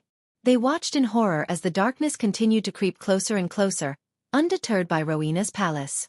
"No, it's not working," one Guardian murmured, his voice filled with disbelief and dread. "It's too powerful. We're not going to stop it," another said, his voice heavy with resignation. The Guardians felt a sense of hopelessness wash over them as they realized that there was little they could do to stop the impending doom. They watched as the darkness consumed everything in its path, leaving only destruction and chaos in its wake. The storm raged on, the thunder and lightning adding to the chaos and destruction. The Guardians knew that they were witnessing a battle for the ages, one that would determine the fate of their world. Suddenly a pulse of sound erupted from the darkness, even louder than the deafening thunder that had been raging around them. And then, as if in response, a wave of pure blackness shot forth from the heart of the darkness. It seemed to change the very air around them, turning the cold storm into an intense heat that burned their skin. As the wave of darkness approached, they could see that it was not just a wave of energy, but a mass of dark flames that moved like a crescent blade through the air. It felt as though the flames were alive, with a mind of their own. The Guardians and soldiers watched in horror as the wave of darkness consumed the fireballs fired by the floating palace, turning them to ash. And then, with a sound like the hissing of 1,000 serpents, the dark flames washed over the palace itself, melting the mighty structure of cold frost energy into nothingness before their very eyes. The shock of the sudden attack left them all reeling, stunned by the sheer power of the dark flames. For a moment, they could only stand and stare in horror at the empty space where the palace had once stood. But then, slowly, the realization set in that they were in grave danger. The Dark Lord had arrived and made his statement. The sudden destruction of the floating palace left everyone in shock and disbelief. The Guardians stood frozen, unable to comprehend the power that had just been unleashed. The rogue cultivators and reporters on the ground were equally stunned, their jaws dropping in horror. "What? What just happened?" one rogue cultivator stuttered, his eyes wide with fear. That was the Holy Maiden's palace," another exclaimed, pointing up at the now destroyed structure. "I can't believe what I'm seeing," a reporter whispered, his voice trembling. "This is unreal." The power of the dark flames had left them all speechless, unable to process the destruction before them. The Guardians knew that they had to act fast before the darkness reached them, but the shock of seeing the palace destroyed had momentarily paralyzed them. "We have to move," one Guardian shouted, breaking the silence. "The darkness is almost upon us." The group quickly gathered their senses and began to move, running towards the safety of Nagaland's walls. The sound of thunder grew louder as they ran, and the darkness crept closer with each passing second. They knew that they were in for a fight, but they were determined to protect their kingdom at any cost. As everyone's attention was on the destruction of the floating palace, the ground beneath them began to shake violently. Suddenly, one of the Nagaland soldiers let out a deafening scream as his body began to convulse uncontrollably. In the next moment, his body exploded into a mist of blood, bones and flesh. The shockwave from the explosion sent the nearby soldiers flying in all directions, their bodies torn apart by the blast. The Guardians were horrified as they watched their fellow soldiers burst into bloody mist before their eyes. They could hear the screams and cries of their comrades as they too were consumed by the mysterious force. The ground shook with every explosion, sending shockwaves through the air that knocked the guardians off their feet. Blood and gore filled the air, as the mist of the soldiers' remains covered the ground like a thick red fog. The guardians frantically tried to protect themselves from the explosions, but it was no use. As the darkness approached them, the soldiers and guardians continued to burst into a completely red mist. Chapter 932. The secret that could tear them apart. As the red mist cleared, the battlefield was a gruesome sight to behold. The ground was stained red with blood, and body parts were scattered everywhere. The air was filled with the stench of death and burning flesh. The surviving guardians and soldiers were in a state of shock, unable to comprehend what had just happened. They looked around, trying to make sense of the carnage that had taken place. The storm continued to rage on, and the darkness that had enveloped the battlefield made it almost impossible to see. The only light came from the occasional flashes of lightning that illuminated the sky, revealing glimpses of the destruction and chaos that surrounded them. The wind howled through the ruins of buildings and the debris that littered the ground, making it difficult to hear anything but the roar of the storm. It was a disorienting and terrifying experience with no end in sight. The darkness seemed to press in on them from all sides, making it hard to breathe and adding to the overwhelming sense of fear and dread. The once bustling city was now a desolate wasteland. The buildings were destroyed, and the streets were empty except for the piles of rubble and debris. The storm still raged on, but the thunder was muffled as if it was mourning the loss of the fallen soldiers. The sky was still pitch black, and the darkness seemed to have consumed everything. The guardians and soldiers looked at each other, their faces a mix of horror and disbelief. They knew they had just witnessed something beyond their understanding, something they would never forget for the rest of their lives. As everyone's eyes were fixed on the pitch-black sky, the black clouds loomed closer and closer. Suddenly, a figure emerged from the darkness and slowly descended toward them. The flashes of lightning illuminated his figure, revealing the ominous presence of the Dark Lord. His form was engulfed in a shroud of darkness. The billowing black coat he wore whipped around him in the violent wind, and the two swords on his back were fashioned in the shape of a menacing X. The Dark Lord's eyes glowed with a devilish light, a menacing blend of red and black that sent shivers down the spines of those who dared to look directly into them. His arrival stunned everyone into silence, and as they sensed his cultivation level, their hearts began to race with fear. He was at the half-celestial level, and the power that radiated from him was suffocating. The darkness that enveloped him seemed to spread and expand, leaving the battlefield in even deeper darkness. The Guardians and Nagaland soldiers could feel the weight of his presence, and the atmosphere around them became heavy and tense. The storm that had been raging seemed to quieten down in comparison to the arrival of the Dark Lord. His presence was overwhelming, and it was as if he was challenging anyone to dare to oppose him. As the Dark Lord descended, the very air around him seemed to change. Even the vampires and the undead fell to their knees in fear, paying their respects to his overwhelming power. His gaze was fixed solely on the castle's rooftop, and he floated towards it with menacing grace. The angels surrounding the group felt the pressure building around them, suffocating them with his dark aura. "We are not prepared for this battle," the leader of the angels muttered. His voice was devoid of any emotion. He quickly retrieved a golden scroll from his space ring, attempting to teleport away to safety. But before he could even activate the spell, an invisible force snatched the scroll from his grasp, rendering him helpless. While Rowena watched the Dark Lord approach, she felt his power radiating off him like an all-consuming force. She couldn't even bring herself to move, as though she was frozen in place by the weight of his aura. Despite her own power, she knew that she was weak before him. But even as fear and awe took hold of her, she was filled with a fierce determination to protect her family. When the angels attempted to retreat, a shroud of darkness descended upon each of them, wrapping around their bodies like a twisted embrace. They were pulled towards the Dark Lord, his eyes fixed on them without uttering a single word. Each of the angels struggled and screamed as the darkness ripped them apart, their bodies torn into pieces. Blood splattered everywhere as their cries echoed across the battlefield. Sabrina watched in horror as the Dark Lord showed no mercy, his power overwhelming even the strongest of angels. She trembled as the sound of bones snapping and flesh tearing filled the air, unable to look away from the gruesome scene before her. The darkness seemed to consume everything in its path, leaving nothing but destruction and death in its wake. Finally, the screams subsided, and the darkness dissipated, leaving behind nothing but the remains of the angels. Sabrina felt sick to her stomach, unable to comprehend the ruthless power of the Dark Lord. She knew they were all in grave danger and needed to find a way to survive the coming onslaught. The darkness consumed the angels' bodies and armor and disintegrated into nothingness as the dark flames engulfed them in mid-air. Not even a speck of ash was left behind as the intense heat of the flames radiated to the ground, filling the air with the smell of burning flesh. Witnessing the ruthless power of the Dark Lord, the Guardians, and Nagaland's soldiers could feel their stomachs churning at the gruesome sight before them. The onlookers stood in stunned silence as they watched the Dark Lord unleash his unparalleled power. The destruction of the Holy Maiden's floating palace, the bloody explosions of the Nagaland soldiers and guardians, and the disintegration of a group of half-immortals were all carried out with ruthless efficiency, without the utterance of a single word. Even the Dark Queen and Azazel, who had witnessed their fair share of bloodshed, felt a tinge of fear in their hearts as they watched the carnage unfold before them.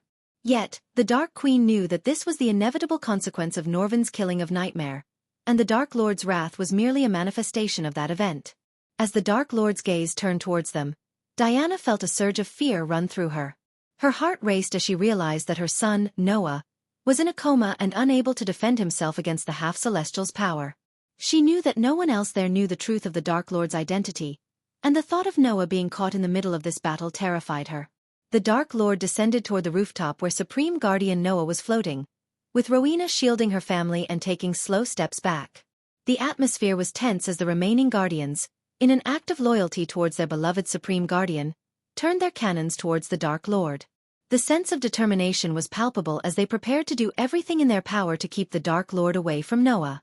Suddenly, hundreds of cannons fired at the same time, sending cannonballs soaring through the sky toward the Dark Lord. However, the Dark Lord calmly raised his finger, and with a flick of his wrist, hundreds of black lightning bolts descended from the dark clouds, striking down the cannonballs mid-air.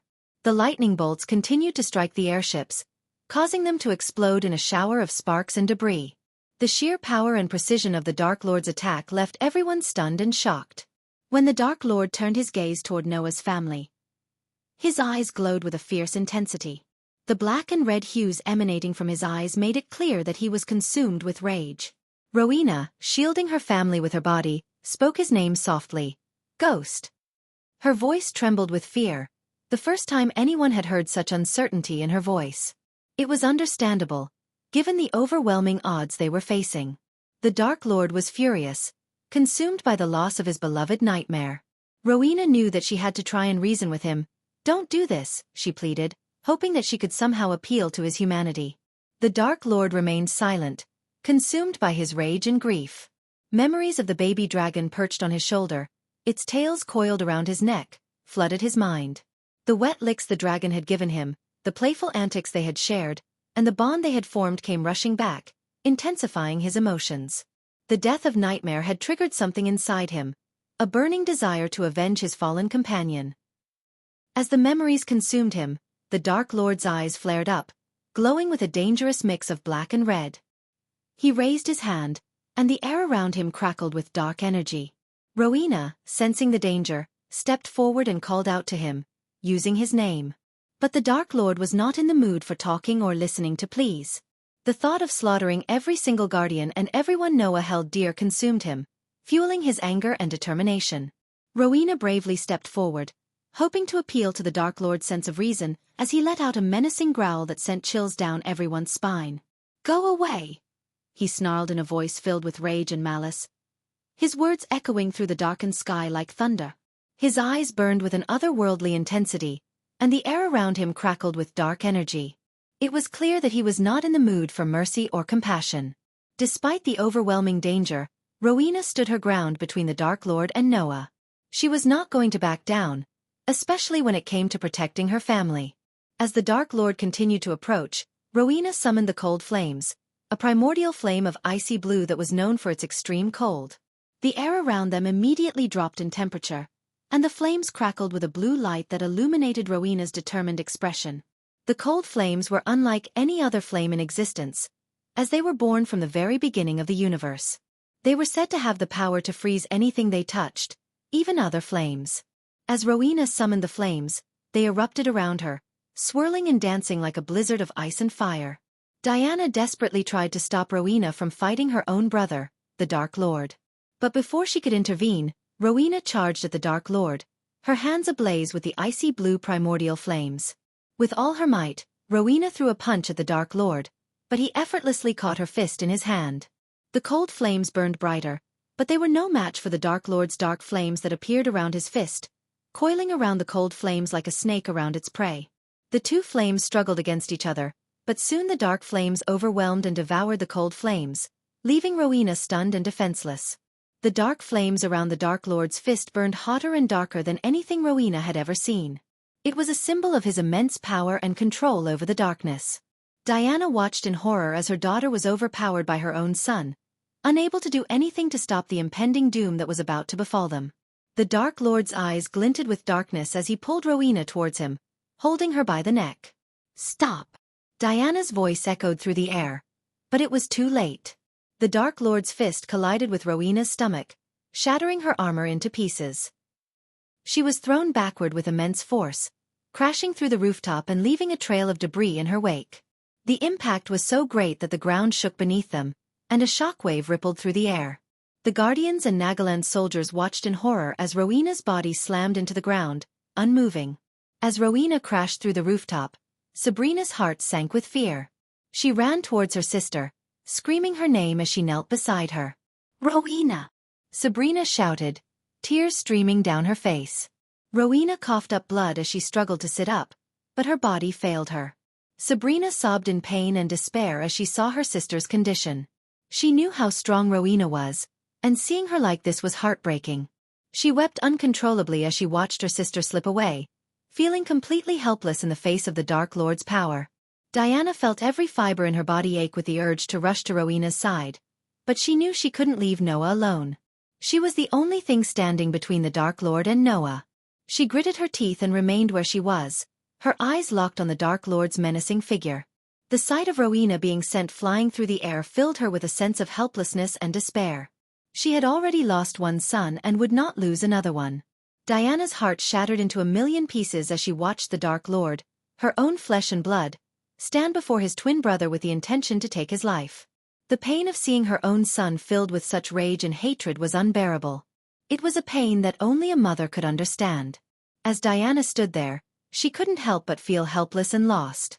No one knew the truth that the Dark Lord and Noah were brothers, not even the brothers themselves. It was a secret that Diana had kept hidden for so long, a secret that was now tearing her apart. She was torn between her love for both of her sons, and the duty she had to protect Noah. Diana could feel the weight of the world on her shoulders as she stood between her two sons, one consumed by darkness and the other floating in a coma. She wished she could tell them the truth, wished she could tell them that they were brothers, but the timing was never right. And now, with the fate of both her sons hanging in the balance, Diana was left with nothing but the crushing pain of a mother torn apart by the love for her two sons. Diana felt torn between her duty as a mother to protect her children and the fear of the consequences that might come with revealing the truth. She knew that the only way to stop the Dark Lord and save Noah possibly was to reveal the truth. However, the thought of tearing apart the fabric of their world and the possible backlash from the other factions was overwhelming, especially the Sky Hall. Her heart felt heavy with the weight of her decision, and tears streamed down her face as she watched her two sons face off against each other. She knew that the truth would change everything, but it was the only way to end this violence and the Dark Lord's slaughter possibly.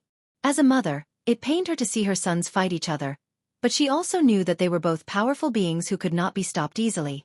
She had to make a decision that would not only affect her family but the fate of their entire world. Diana's heart was torn between her love for her two sons. She couldn't bear the thought of them fighting each other, especially since they were unaware of their true relationship. She knew that revealing the truth would have severe consequences, but she couldn't let them fight to the death. Diana made up her mind that she would rather face the consequences and die than witness her sons killing each other. The pain in her heart was so great that she was willing to sacrifice herself to save her sons from this terrible fate.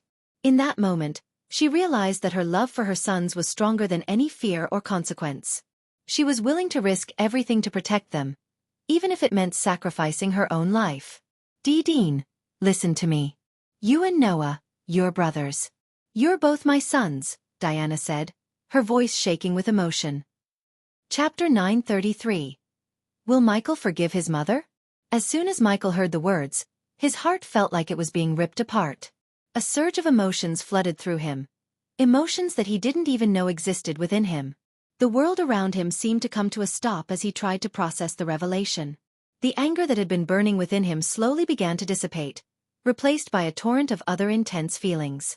He stood there, rooted to the spot, unable to move or speak as he grappled with the new information. A deep sadness overtook him as he realized the years he had spent alone, longing for a family. The anger he had felt before dissipated and was replaced with a searing rage as he remembered the feeling of abandonment that he had harbored for so long. The knowledge that his own mother had left him only added fuel to the fire that had been burning inside him for so many years. He wanted to lash out and make her pay for what she had done, but a part of him also felt a sense of relief at finally understanding the source of the pain he had carried for so long. He stood there in silence for a moment, his eyes closed, as he tried to come to terms with the truth that had just been revealed to him. Finally, he opened his eyes and turned to face Diana, his expression a mixture of pain, anger, and longing. While Michael stood there like a statue, his mind was filled with memories of his childhood. He remembered being alone and abandoned as a child, with no one to care for him. He would spend hours sitting alone in the dark, longing for the love and affection of a mother. One particular memory stood out to him. A cold winter night where he had nowhere to go and no one to turn to. He had been wandering the streets, shivering in the cold, when he stumbled upon a couple huddled together under a blanket. They looked at him with pity in their eyes and offered him a small piece of bread, which he gratefully accepted. But as he turned to walk away, he heard them whispering to each other about the danger of taking in a child like him. Michael felt a lump form in his throat as he remembered the hurt and rejection he felt at that moment. He had never forgotten that feeling, and it had driven him to become stronger and more powerful than anyone else. But despite his strength and his status as the world's #1 hitman, he could never shake off the longing for a mother's love and the sadness of being abandoned as a child. As Michael thought about his past and the revelation of Diana being his mother, his heart filled with anger. He couldn't help but think about all the times he felt abandoned and alone as a child. It was like a cruel joke to him that while he suffered as an orphan, Diana raised Noah with all the love and affection that he never received. He remembered a time when he was just a young orphan boy, cold and alone on the streets. He had begged for food and shelter, but no one had wanted to take him in. Meanwhile, Noah had grown up in the safety and comfort of their mother's home, never having to worry about where his next meal would come from or where he would sleep at night. The memory of that rainy night brought tears to his eyes, and he couldn't help but feel angry at Diana for abandoning him. The sadness and loneliness he felt as a child were now compounded by the realization that his own mother chose to raise his brother with all the love and care he deserved while Michael was left to fend for himself. Little did Michael know that 25 years ago, the Sky Hall elders had performed a forbidden ritual to alter Diana's memory and sever her motherly bond with Michael. They had warned her that one of her twin sons would bring destruction and chaos to the world, but even with this knowledge, Diana couldn't bring herself to abandon her own child. However, the elders had gone to extreme lengths to alter her memories, making her believe that she had abandoned Michael, just as Michael had believed for all these years. A cruel twist of fate left Michael feeling angry and betrayed, knowing that his mother had unknowingly abandoned him. Tears began to roll down both Diana's and Michael's eyes as they let the truth sink in. Diana felt a mix of guilt, regret, and sorrow for the pain and suffering that her son had to go through alone. On the other hand, Michael felt a mix of anger, sadness, and betrayal at the revelation that his own mother had abandoned him. They both felt a deep sense of longing for the time that they lost and could never get back. Diana approached Michael with her hands trembling with emotion. Tears streamed down both of their faces as they faced the truth of their familial connection. The dark shroud around Michael began to fade, revealing a man who had been consumed by anger and pain for so long. From above, Gaia watched in stunned silence as she slowly descended to the rooftop.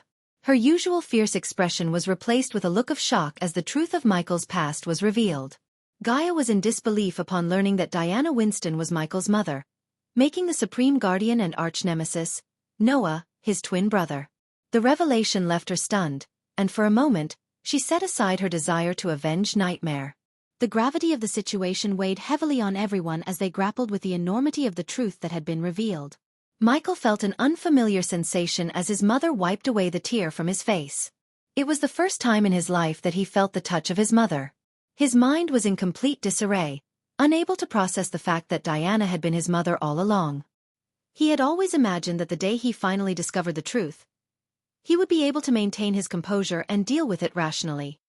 But the reality was far different from what he had anticipated. A tidal wave of emotions overwhelmed him, and he struggled to make sense of them.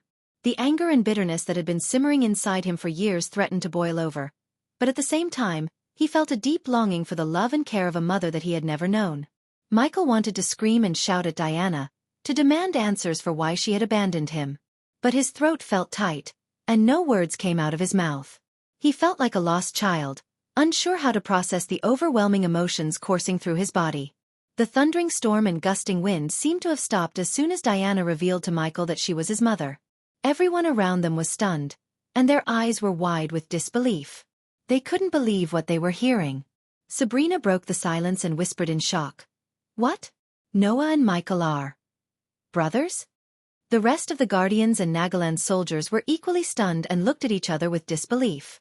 The idea of the Supreme Guardian and the arch-nemesis being twin brothers was beyond their comprehension. One of the Guardians whispered, "Did she just say that she is the Dark Lord's mother?" Another one responded, "And Noah's too. They are twin brothers." The realization hit them hard, and they could feel their hearts pounding in their chests. The fact that the Supreme Guardian and the Dark Lord were related by blood was something they couldn't have imagined in their wildest dreams. Diana's trembling voice rang out in the silence that enveloped them. The storm and the wind seemed to have come to a halt as she uttered the words that shook Michael to his core. Her hands shook as she gently cupped Michael's face, the tears rolling down her face as she looked into his eyes. "You are not Ghost," she said, her voice breaking with emotion. "You are Dean Winston.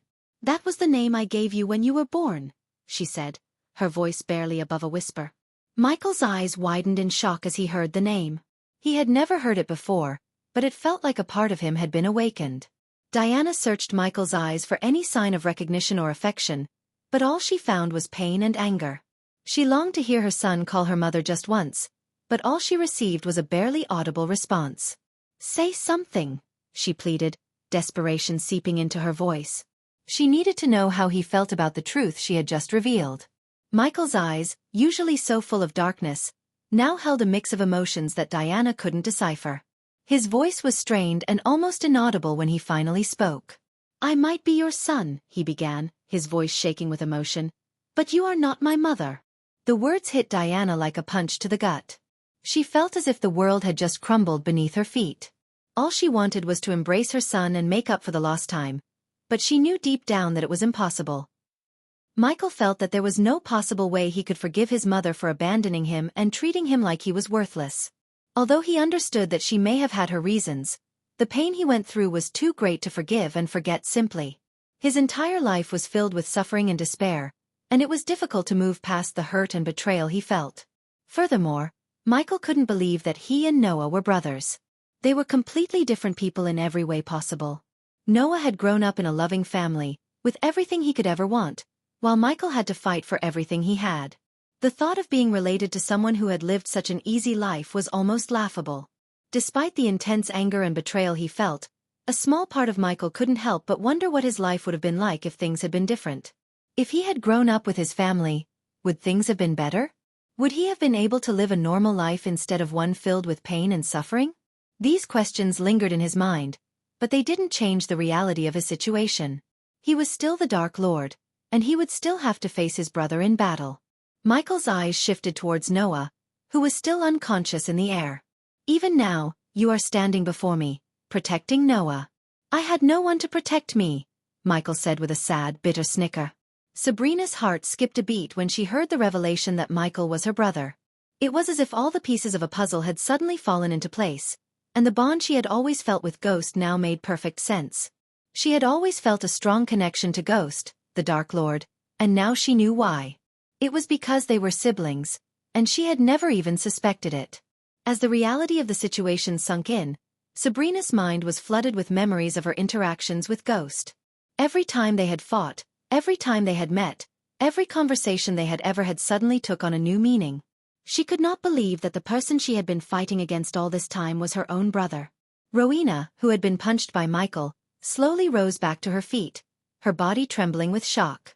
She could not believe what she had just heard. Her mother had another son, and he was the Dark Lord who had caused so much destruction and chaos. But as Rowena looked into Michael's eyes, she saw not the infamous Dark Lord but her little brother.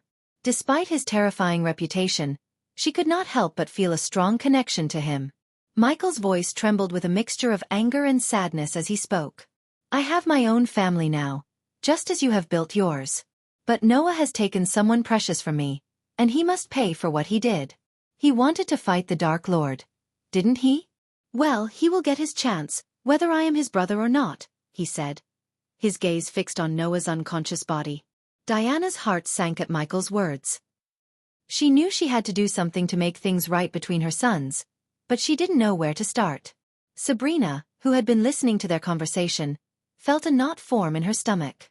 She couldn't believe that Ghost was her brother and the infamous Dark Lord at that. Rowena, on the other hand, saw no Dark Lord in front of her, only her little brother. She wanted to embrace him and tell him everything would be okay, but she knew it wouldn't be that simple. The pain and anger in Michael's voice were palpable, and she knew he wouldn't let go of his grudge against Noah easily. With a swift flick of his wrist, Michael pushed Diana aside and extended his hand toward Noah. The unconscious body of the Supreme Guardian slowly floated towards Michael, and before anyone could react, he grabbed Noah by his neck. The air crackled with tension as every onlooker held their breath, realizing that the fate of the world might rest on this moment.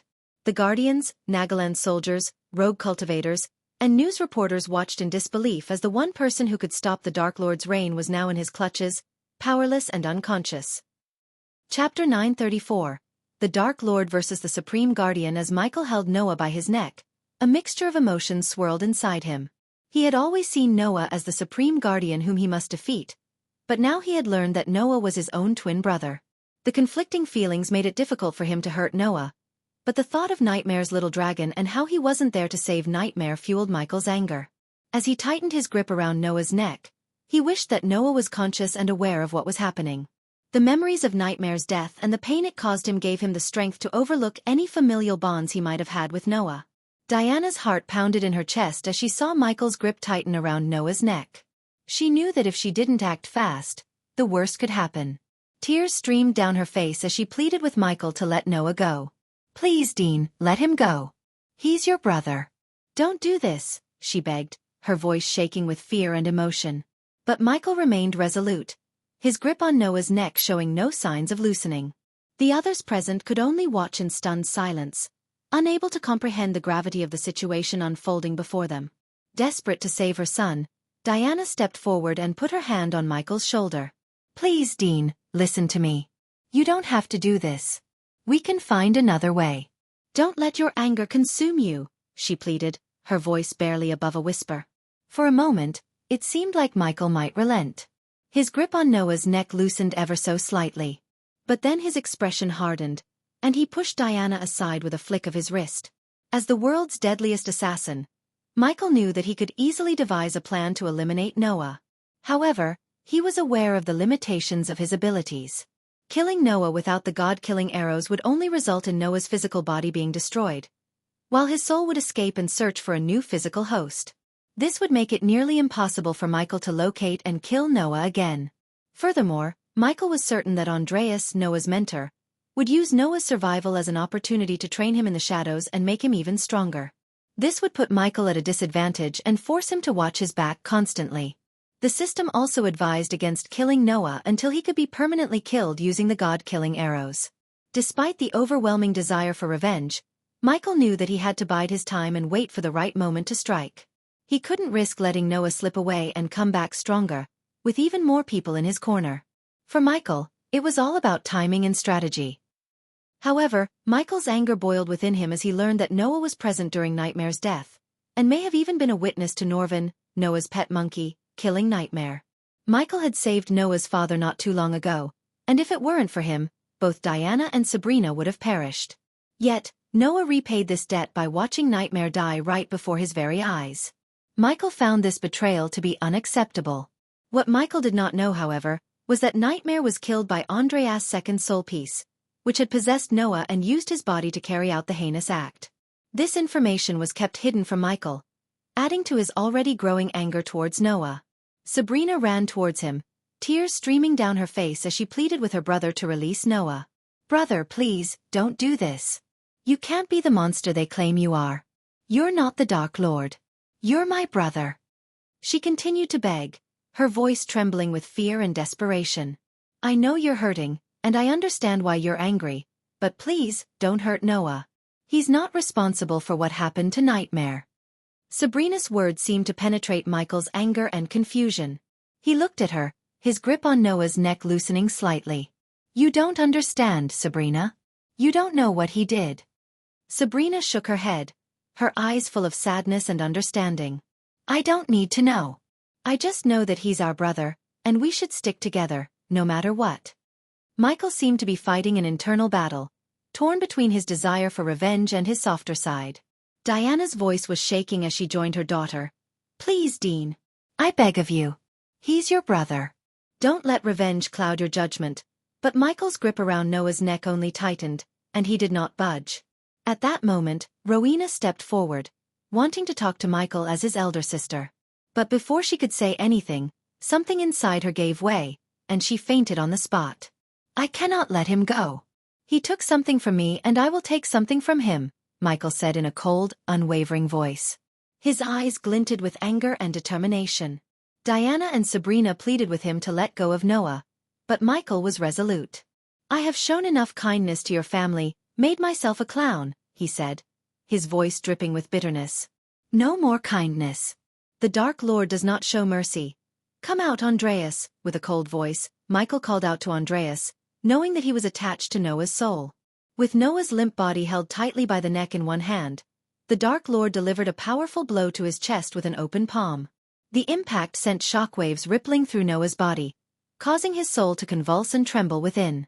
Slowly, Andreas' soul began to emerge from Noah's body, drawn out by the sheer force of the Dark Lord's attack. It was a ghastly sight to behold, like watching a wraith emerge from the depths of the underworld. The battlefield of Nagaland lay in ruins and destruction, with corpses strewn all over the ground and the once grand buildings reduced to rubble. The air was heavy with the stench of blood and death, and the sight of the devastation caused by the Dark Lord's army filled Andreas' eyes with anger and dread. What have you done? Andreas demanded, his voice thick with a mixture of rage and fear. Andreas looked at Michael with a mixture of dread and anger. You know you cannot kill Noah without the god-killing arrows. Killing him now would only bring more pain and death to this world, he said with conviction. Andreas turned his gaze towards Diana, a mixture of sadness and anger on his face. I told you, Diana. I told you that your son would only bring pain and suffering to your family and to the world. But you were blinded by your love for him and failed to see what he had become, he said, pointing towards their death and destruction. Andreas looked around at the destruction that had been wrought upon the once beautiful city. Bodies littered the ground, blood pooling around them in gruesome patterns. Buildings that had once stood tall and proud were now mere ruins, the sounds of explosions and gunfire still ringing in their ears. Do you see what your son has done? Andreas said, his voice filled with anger and frustration. He has brought nothing but death and destruction to this world. He has caused so much pain and suffering, and for what? Power? Control? It's madness. Michael snickered and looked at Andreas with cold eyes. All of this destruction and death is because of your obsession with defeating me, Andreas. Your manipulation and schemes have caused this chaos, he said, his grip on Noah's neck tightening. Andreas' expression turned to one of anger and defiance. I did what I had to do to protect the world from your darkness, he spat back. Your thirst for power and control would only bring ruin and destruction to this world. To everyone's shock, Diana shouted at Andreas, interrupting his conversation with Michael. This is all because of you. You manipulated and twisted the truth to turn my sons against each other. You're the reason they're fighting and the reason for all this death and destruction. She shouted, pointing at the devastation around them. Diana's eyes blazed with anger as she glared at Andreas. She took a step closer to Andreas, her fists clenched in fury. I wish you were never a part of our lives. You brought nothing but pain and misery to us. She yelled. Her voice echoed across the battlefield, and all eyes turned to her. Andreas simply sneered in response. You're blind with love, Diana. You fail to see what your son has done to this world, he retorted, his eyes glittering with malice. Diana's anger only grew at Andreas' words, and she took another step closer. Don't you dare talk to me about love. You don't know the first thing about it. She spat. Andreas' eyes showed a tinge of pain after Diana's words pierced through him like a sword. She looked at him with fire in her eyes, her anger palpable. Despite the pain in his eyes, Andreas knew he had to make the hard decisions to stop the Dark Lord, even if it meant hurting the people he cared about. He knew that the fate of the world was at stake, and he couldn't let his emotions cloud his judgment. He knew what he had to do, and he hoped that one day, everyone would understand why he had to make this sacrifice.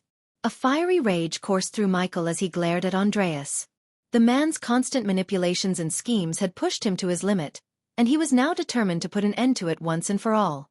The Dark Lord's eyes blazed with an intense fury as he spoke, his voice filled with conviction.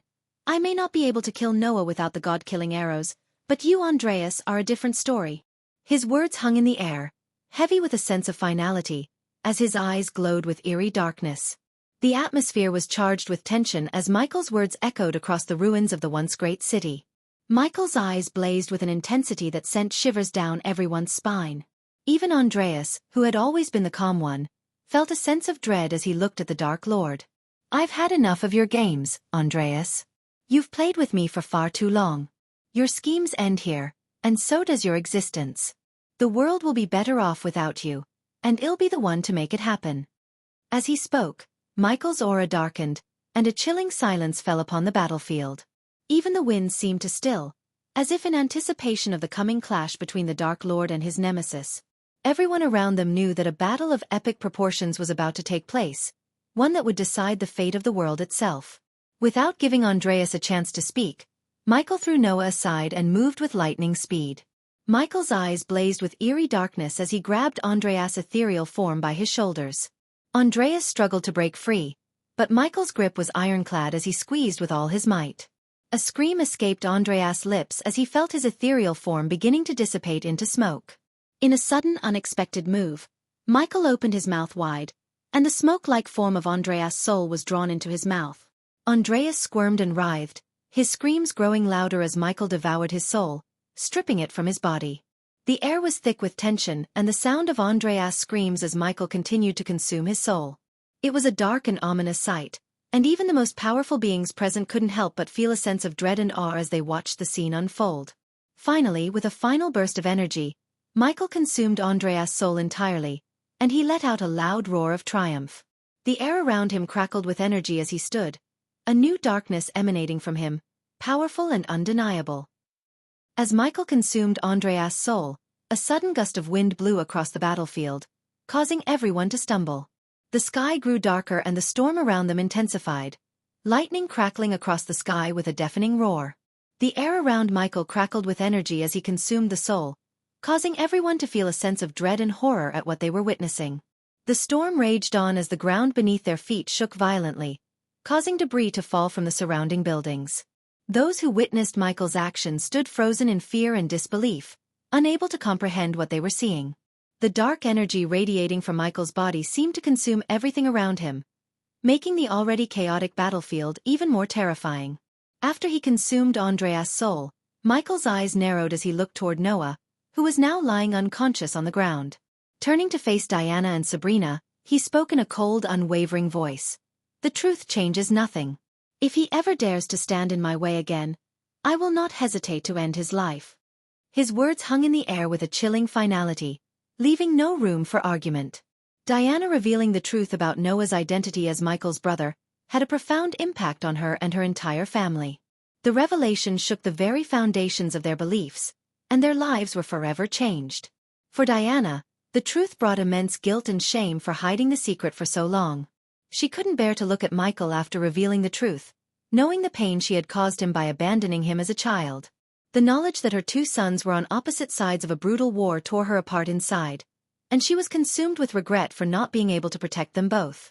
Despite the revelation that Noah was his brother, Michael's feelings of abandonment and betrayal still weighed heavily on him. His anger and desire for revenge had consumed him for so long that it was difficult for him to let go of those feelings, even in the face of this newfound familial connection. The pain of being cast aside by his own mother had left deep wounds that still had not fully healed, and it was those wounds that had fueled his darker impulses for so many years.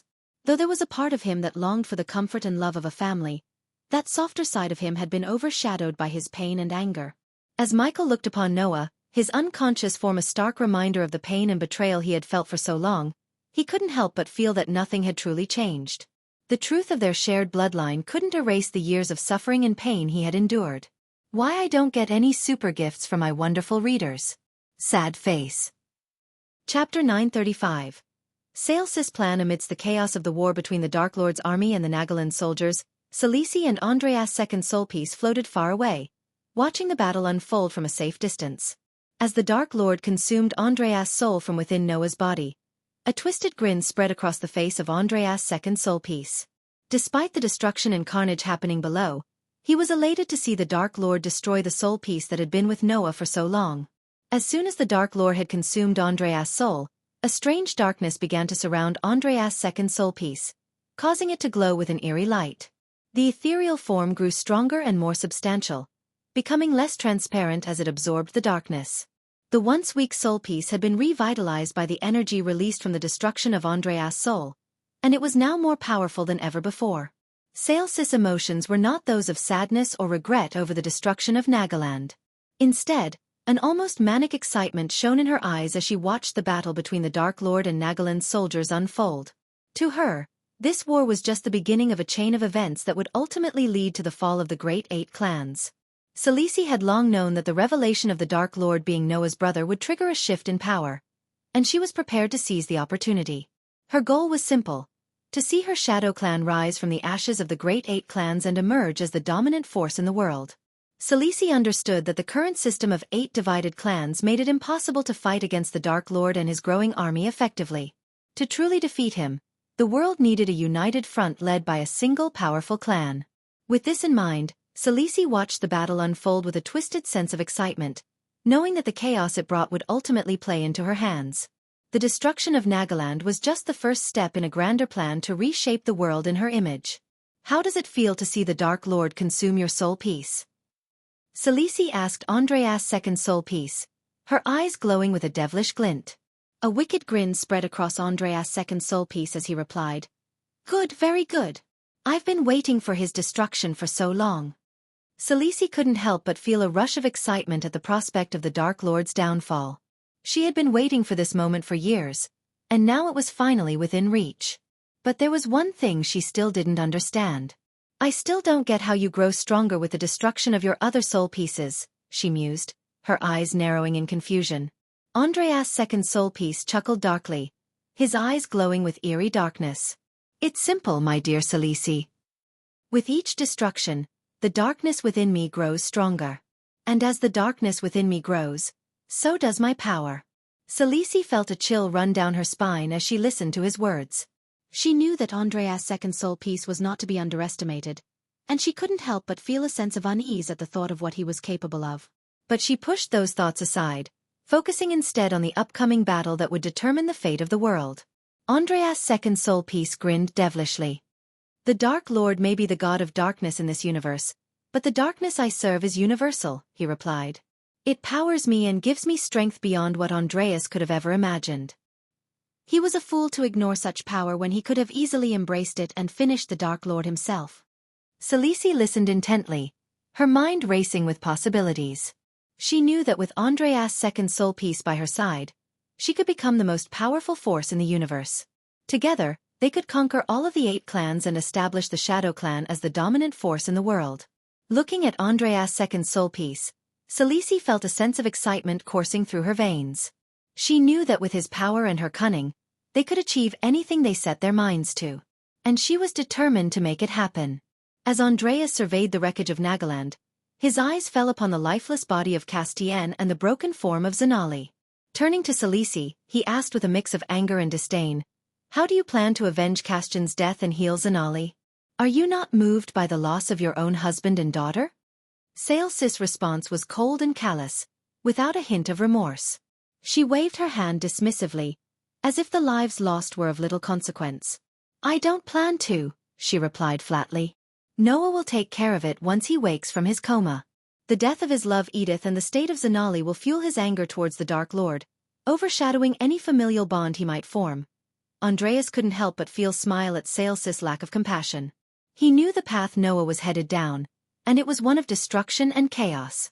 "The world is changing, Celici," Andreas said calmly.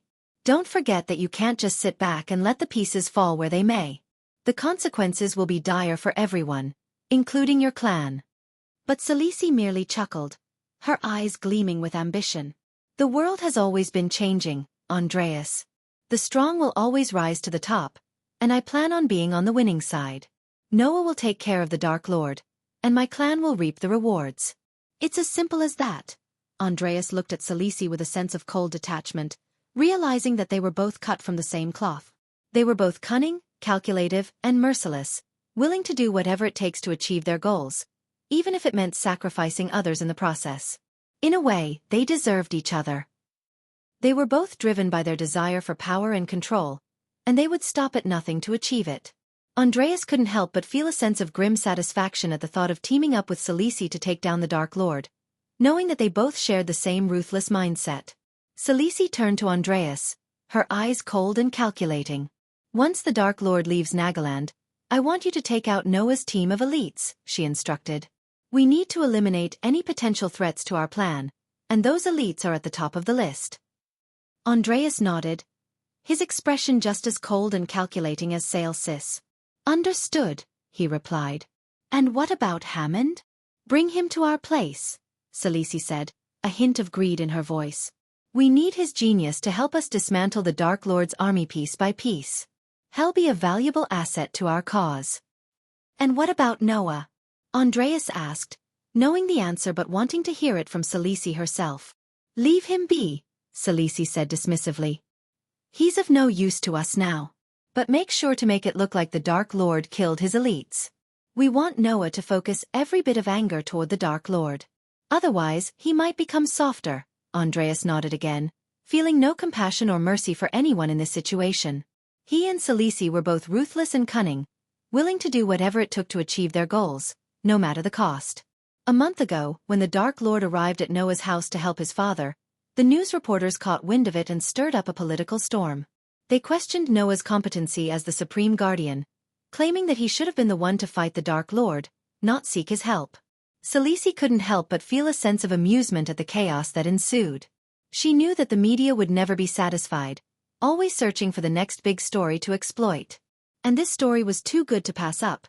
The Supreme Guardian, the one tasked with protecting the world, seeking the help of the very enemy he was supposed to defeat. But Celici saw through the surface-level drama. She knew that Noah had his reasons for seeking the Dark Lord's help, and she respected his decision to do so. After all, they were both fighting for the same cause, to rid the world of darkness and bring about a new era of light. But the media didn't care about the bigger picture. They only cared about sensational headlines and pushing their own agendas. And so, they pounced on the opportunity to question Noah's abilities and authority. Despite the negative attention, Celici remained unfazed. She knew that Noah was more than capable of leading the fight against the Dark Lord, and she had faith that he would emerge victorious in the end. As for the media, they were merely an annoyance that she would have to endure as they continued to sensationalize every little detail of the ongoing battle. Celici had always held a low opinion of the media, believing them to be nothing more than a group of sensationalist troublemakers. But even she couldn't deny the power they held, especially in times of political unrest. So despite her disdain for them, she decided to use the media to her advantage. She knew that stirring up controversy and chaos would only serve to invalidate the great 8 clans and further strengthen her own clan's position. With a cold and calculating demeanor, she plotted out her strategy, carefully crafting each move to maximize the chaos and destruction. She instructed her followers to plant false information and sow seeds of dissent, creating a climate of fear and mistrust. The media ate it up, eager for any juicy scandal to report on. And as the chaos grew, Celici watched with a sense of grim satisfaction, knowing that she was manipulating the situation to her own advantage. Her ruthless cunning was unmatched, and she knew that she could use the media's obsession with drama to further her own goals. And so, she continued to pull the strings from behind the scenes, reveling in the chaos and destruction that she had created. Celici couldn't contain her excitement at the revelation that the Dark Lord and Noah were brothers. She knew that this information would send shockwaves throughout the world and create chaos beyond measure. The media would have a field day, and Celici planned to use it to her advantage. Andreas' eyes gleamed with a cunning intensity as he spoke. Are you sure we should leave Layla and the Spirit Child alone? I am certain I could turn the Spirit Child into a perfect weapon against the Dark Lord. Celici, however, shook her head with calm resolve. I've heard from my contacts in Mazeroth that Layla and the Spirit Child are in the Akilun realm. The Dark Lord sent them there to keep them safe. Andreas raised an eyebrow in surprise. But why would the Dark Lord do that? It doesn't make sense. Xianxia's lips curled into a small smile. It's good news for us. Let the spirit child be trained by the best teachers in the world. If we trained him ourselves, he would become a one-trick pony who solely depends on his cultivation power. And that power alone will not be enough to defeat the Dark Lord. Andreas seemed unconvinced. But we could mold him to be the ultimate weapon against the Dark Lord. Xianxia's expression hardened. To defeat the Dark Lord, we need to use our brains more than our brawn. Let the spirit child be for now, and he'll tell you when the time is right to use him against the Dark Lord. Andreas nodded, reluctantly conceding to Xianxia's wisdom. He knew he would have to bide his time and wait for the right moment to strike. Xianxia's eyes shifted towards Gaia, the Dark Queen, as she spoke with a cunning glint in her eyes. The spirit child is not our concern at the moment. It's Gaia. As long as she stands by the Dark Lord's side, he is nearly invincible. She is his most powerful weapon, and we need to find a way to neutralize her. Andreas raised an eyebrow, intrigued by Xianxia's suggestion. And how do you propose we do that? Xianxia smirked, her mind already working on a plan. We need to exploit her weakness. Gaia may be powerful, but she is not invincible. There must be a way to take her down. We just need to find it. Andreas nodded in agreement. The two of them lost in thought as they plotted their next move. They knew that taking down Gaia would not be an easy feat, but they were willing to do whatever it took to defeat the Dark Lord and take their place as rulers of the new world. The sky grew darker, and a storm raged on in the distance, a fitting backdrop to the chaos that lay ahead. The fate of the world hung in the balance, and Xianxia and Andreas were determined to come out on top, no matter the cost. Chapter 936. Into the kingdom of beasts. As Norvin and the gray-haired old man made their way through the forest, the sound of dried leaves crunching beneath their feet filled the air. The trees around them were tall and imposing, their branches reaching up to the sky. The air was cool and crisp, and the sun shone down on them, filtering through the leaves above. Norvin's golden fur shone brilliantly in the sunlight, his massive 6-feet-tall towering body over the old man beside him. The old man was dressed in a traditional butler uniform, complete with a gray vest, white shirt, and black bow tie. His gray hair was neatly combed and slicked back, giving him a regal appearance. As they continued on their journey, the old man suddenly stopped, his keen senses detecting something in the air. Despite the cloudy afternoon, he sensed an impending storm and urged Norvin to set up camp before it hit. "Young Master Norvin, we should camp here," the old man said urgently. "I sense a storm is coming, and we must take shelter before it's too late." Norvin nodded in agreement, knowing that his companion's instincts were always spot on. They quickly set up camp, securing their belongings and sheltering under a large tree. As the clouds grew darker and the wind picked up, Norvin couldn't help but feel a sense of unease. He had faced many challenges in his life, but there was something about this impending storm that made him feel on edge. Norvin and Samuel had set up camp in a small clearing of the forest, the sun filtering through the canopy of tall trees. Norvin's golden fur glistened in the light, a stark contrast to the dried leaves covering the forest floor. But despite the calm atmosphere, Norvin's mind was troubled.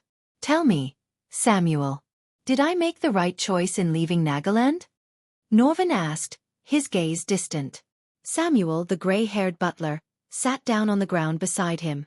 "Young master, I know you are hurting, but you made the right choice. You cannot be near the Dark Lord and his army." Norvin's voice was filled with regret as he spoke. "But what if my absence brings doom upon them? The Dark Lord and his army are capable of terrible destruction. You know what he did to the island of Ithalan in revenge. What if he does the same to Nagaland?" Samuel shook his head, trying to reassure Norvin. "He wouldn't do that, young master. Nagaland is the Dark Queen Gaia's homeland. He wouldn't destroy his betrothed's homeland." But Norvin couldn't shake off his feelings of guilt and responsibility. "I just hope they can hold their own against the Dark Lord's army. I wish I could be there to help." Samuel placed a comforting hand on Norvin's shoulder. "I understand, young master. But we must have faith in Yug Miss Zanali and the other guardians. They will do everything in their power to protect Nagaland." Norvin nodded slowly, still feeling the weight of his decision. But as the sun set and the storm clouds gathered overhead, he couldn't help but feel a sense of foreboding. He had a feeling that his absence would have greater consequences than he had initially anticipated. Rest now, young master. We'll arrive at the safe house by sunrise tomorrow. Samuel suggested that Norvin get some rest, but Norvin was in no mindset for sleeping. His thoughts were consumed by the fact that he had left his best friend and brother, Noah, behind in Nagaland while he fled for safety. Now, Noah was in a coma and unconscious, vulnerable to the dangers of the Dark Lord's army. Norvin felt a deep sense of guilt and regret for not being there to protect him. To make matters worse, Alicia, Noah's wife, had left for Aur to seek an alliance with the Empress to fight against the Dark Lord. With both Norvin and Alicia absent from Noah's side, Norvin felt an overwhelming sense of helplessness. He leaned his head back against the tree and closed his eyes, but his mind was racing. The thought of Noah's life hanging in the balance made it impossible for him to rest. The only thing he could do was to keep moving forward, to reach the safe house and regroup with their allies. Samuel watched over him with a sense of concern, knowing that the weight of the situation was heavy on Norvin's shoulders. He silently prayed for their safe passage to the safe house, hoping that they could reunite with their loved ones and face the challenges ahead as a united front. While Samuel was sitting by the campfire, a sudden sharp pain ripped through Samuel's gut, causing him to let out a blood-curdling scream that echoed through the silent forest. Norvin's thoughts were jolted out of his mind by Samuel's agonizing cry, and he leapt to his side, desperation in his eyes. "What's happening to you, Samuel?" Norvin asked urgently, but the old man could only writhe in pain and let out another anguished cry. Then, as suddenly as it began, Samuel fell silent and lost consciousness. Norvin's heart skipped a beat at the sight of the old man lying motionless on the ground. Panicked, Norvin examined Samuel's body, and his eyes widened in horror as he sensed a disruption in Samuel's soul. It was as though a part of his soul had been violently ripped away, leaving behind an emptiness that chilled Norvin to the bone. What could have caused this? Norvin muttered to himself, his mind racing. He knew that such an injury to the soul was not something that could be easily mended, and the implications of this attack weighed heavily on his mind. Who or what could have caused such a thing? And why had they targeted Samuel? As Norvin tended to Samuel's unconscious body, his mind raced with questions and fears. The journey ahead suddenly seemed much more treacherous than before, and he knew that they would have to be even more vigilant if they were to survive the dangers that lay ahead.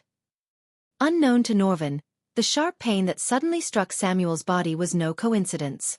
It occurred precisely at the same moment Michael consumed Andreas' soul from Noah's body in Nagaland. Little did Norvin know that Andreas had left a small piece of his soul in Samuel's body, and when Michael destroyed that part of the soul, the remaining piece in Samuel's body was also destroyed. Fortunately, the second soul part of Andreas, which was with Celici, was not affected since the soul piece in Samuel's body was from the soul part of Andreas, which was with Noah. Norvin examined Samuel's condition, and concluded that the old man needed rest to recover from the sudden pain he had experienced. Satisfied that Samuel would be okay, Norvin covered him with a warm blanket and climbed up a nearby tree to keep watch. Despite Samuel's stable condition, Norvin couldn't help but be plagued by thoughts of what had caused the sudden disruption in his body. Peering into the distant sky, he kept watch over the sleeping Samuel. The forest was eerily quiet except for the occasional rustling of leaves and twigs under the weight of nocturnal animals. The thought of the Beast King's kingdom brought a sense of both relief and apprehension to Norvin. He had heard of the powerful beast men and their imposing ruler, but had never met them himself. The idea of seeking refuge in their kingdom was daunting, but with the Dark Lord's army on his trail, it seemed like the only viable option. As Norvin sat in contemplation, his thoughts kept drifting to Noah's condition. He couldn't help but feel a sense of guilt for leaving his friend and brother behind, vulnerable to the Dark Lord's wrath. Norvin knew he had made the right choice by leaving, but the weight of responsibility weighed heavily on his shoulders. Suddenly, a twig snapped in the distance, jolting Norvin out of his thoughts.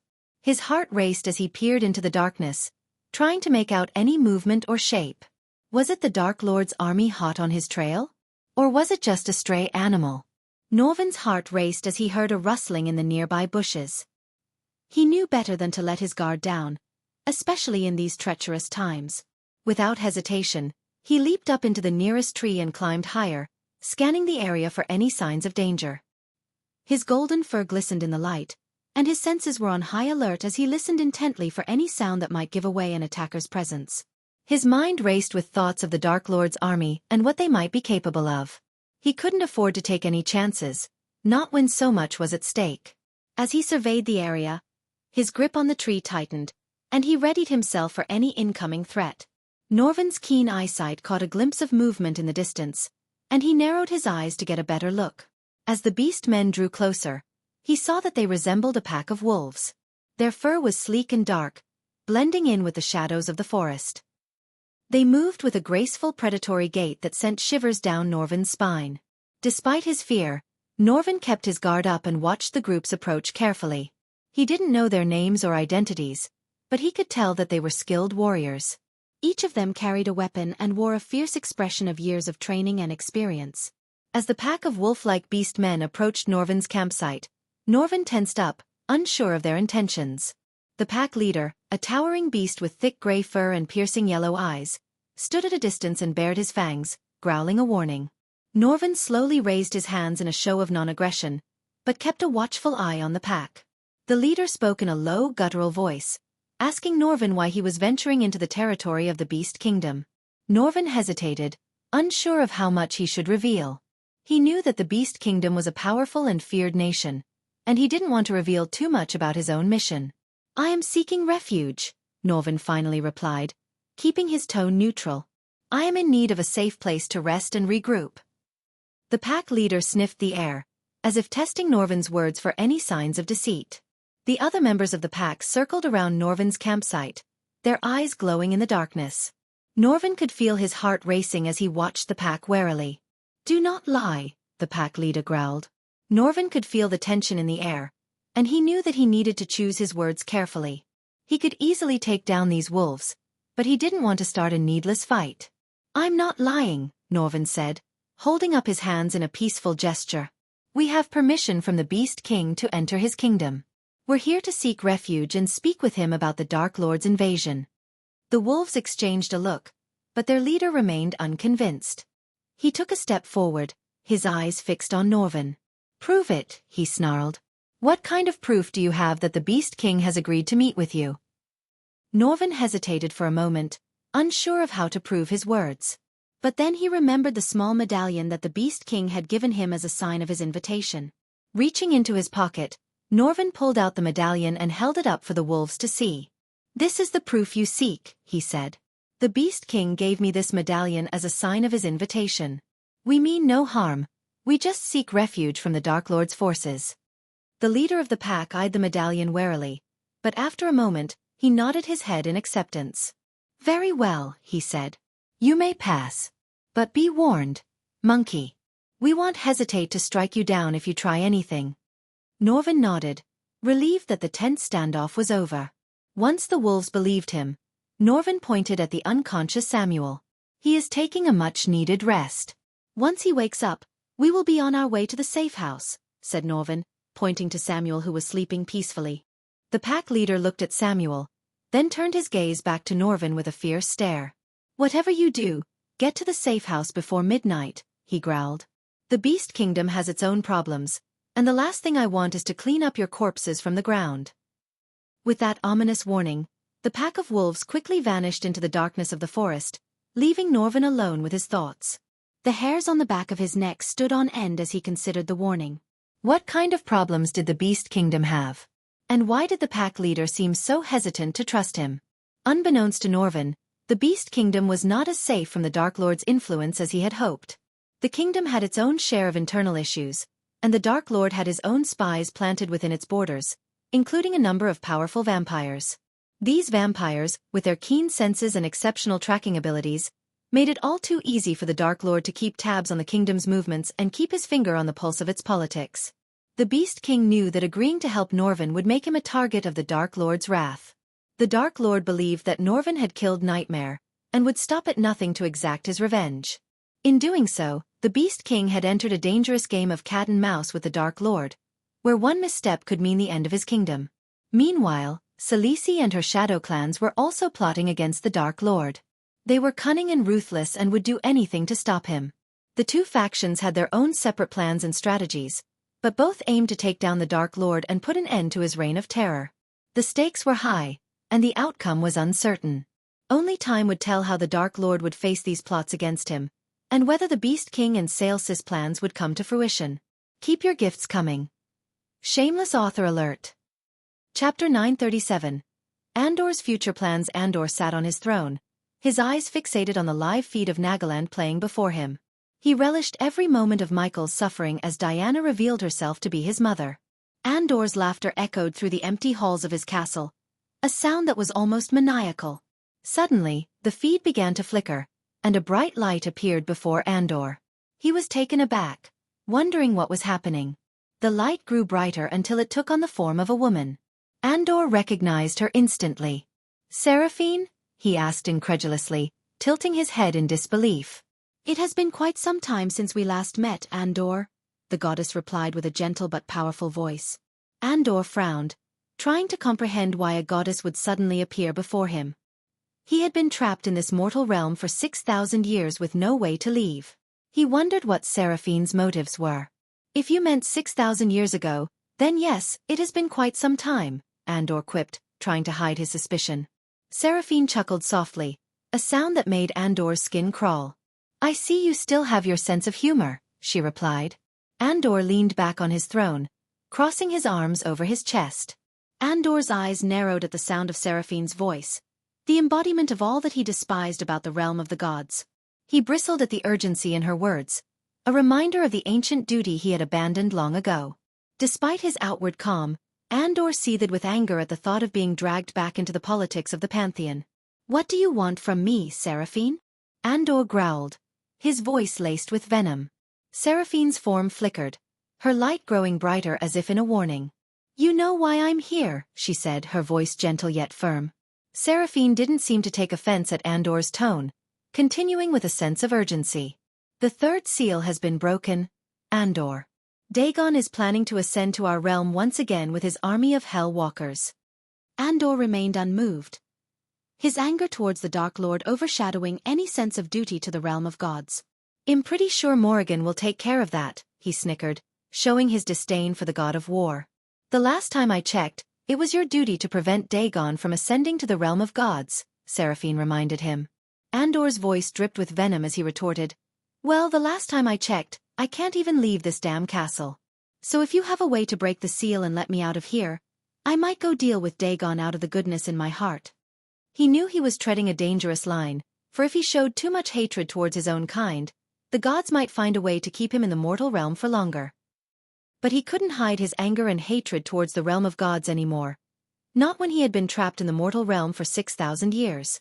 Seraphine looked at him with a sense of disappointment and sadness.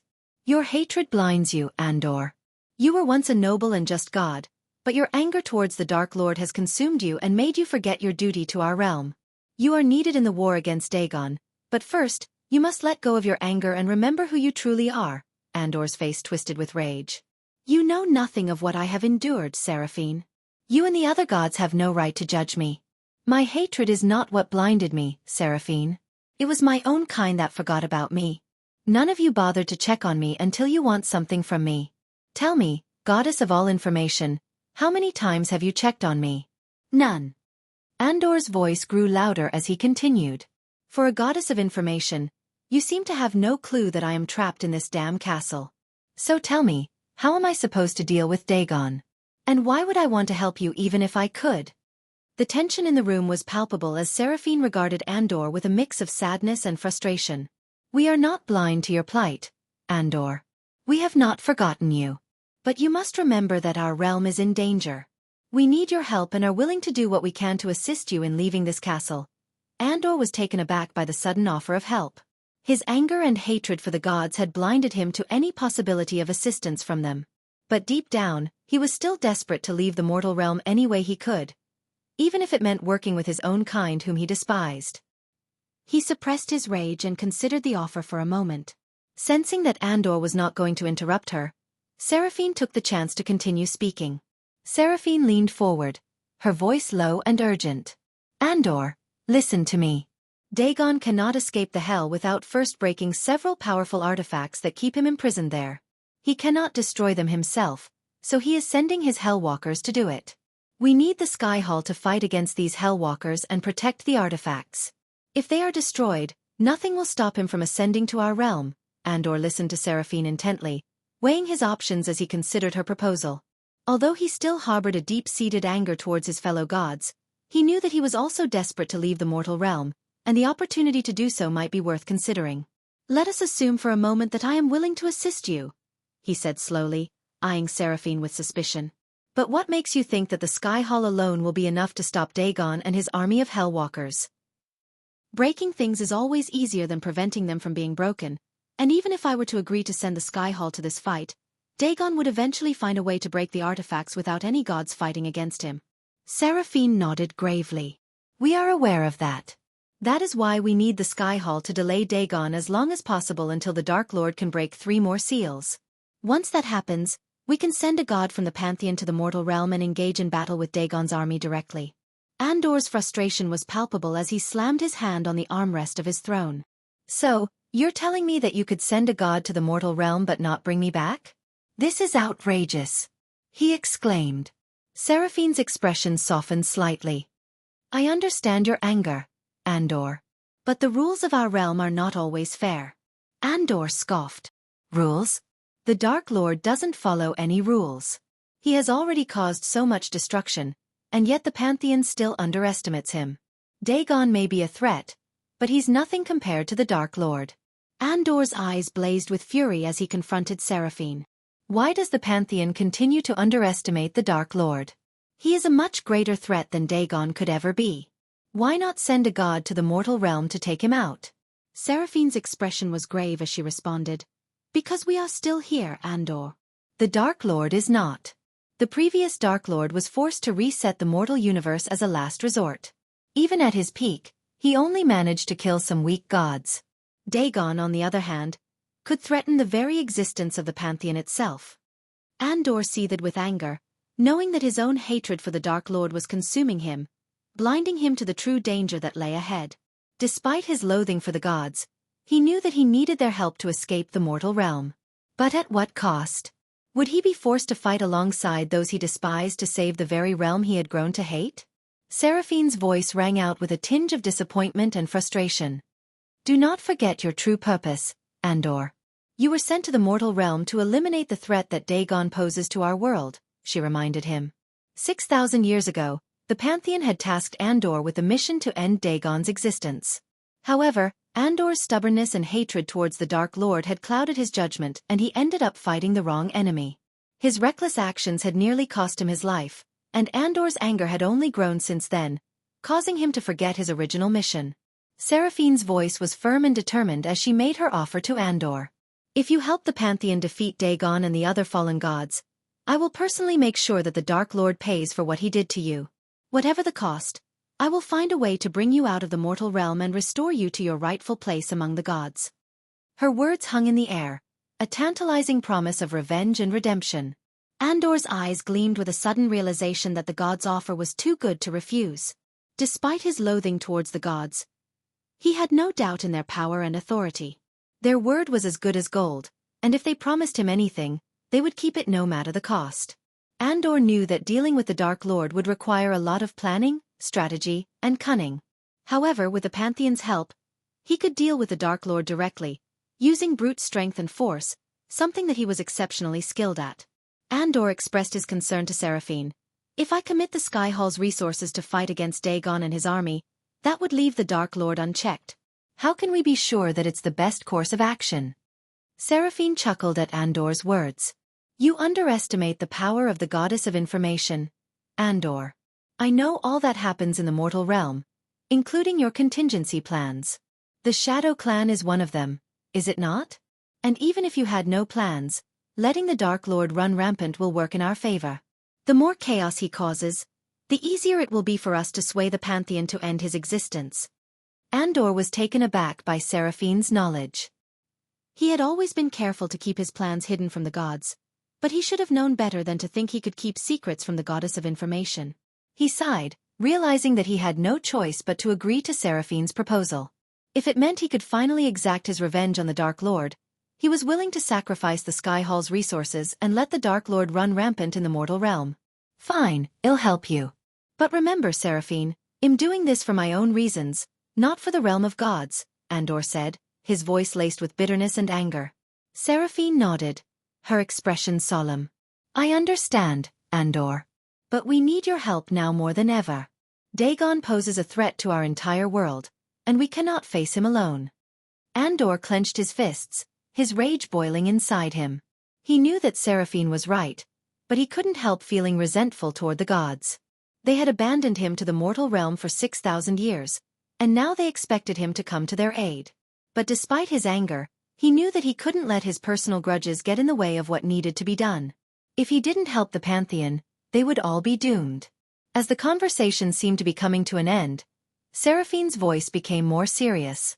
"And before we part ways, there is something else you should know, Andor," she said, her tone weighted with importance. Andor raised an eyebrow in curiosity. He knew that whatever Seraphine was about to tell him, it must be something of great importance. "There is a fallen god who has taken refuge in the mortal realm and has turned himself into a vampire," Seraphine revealed, her voice filled with urgency.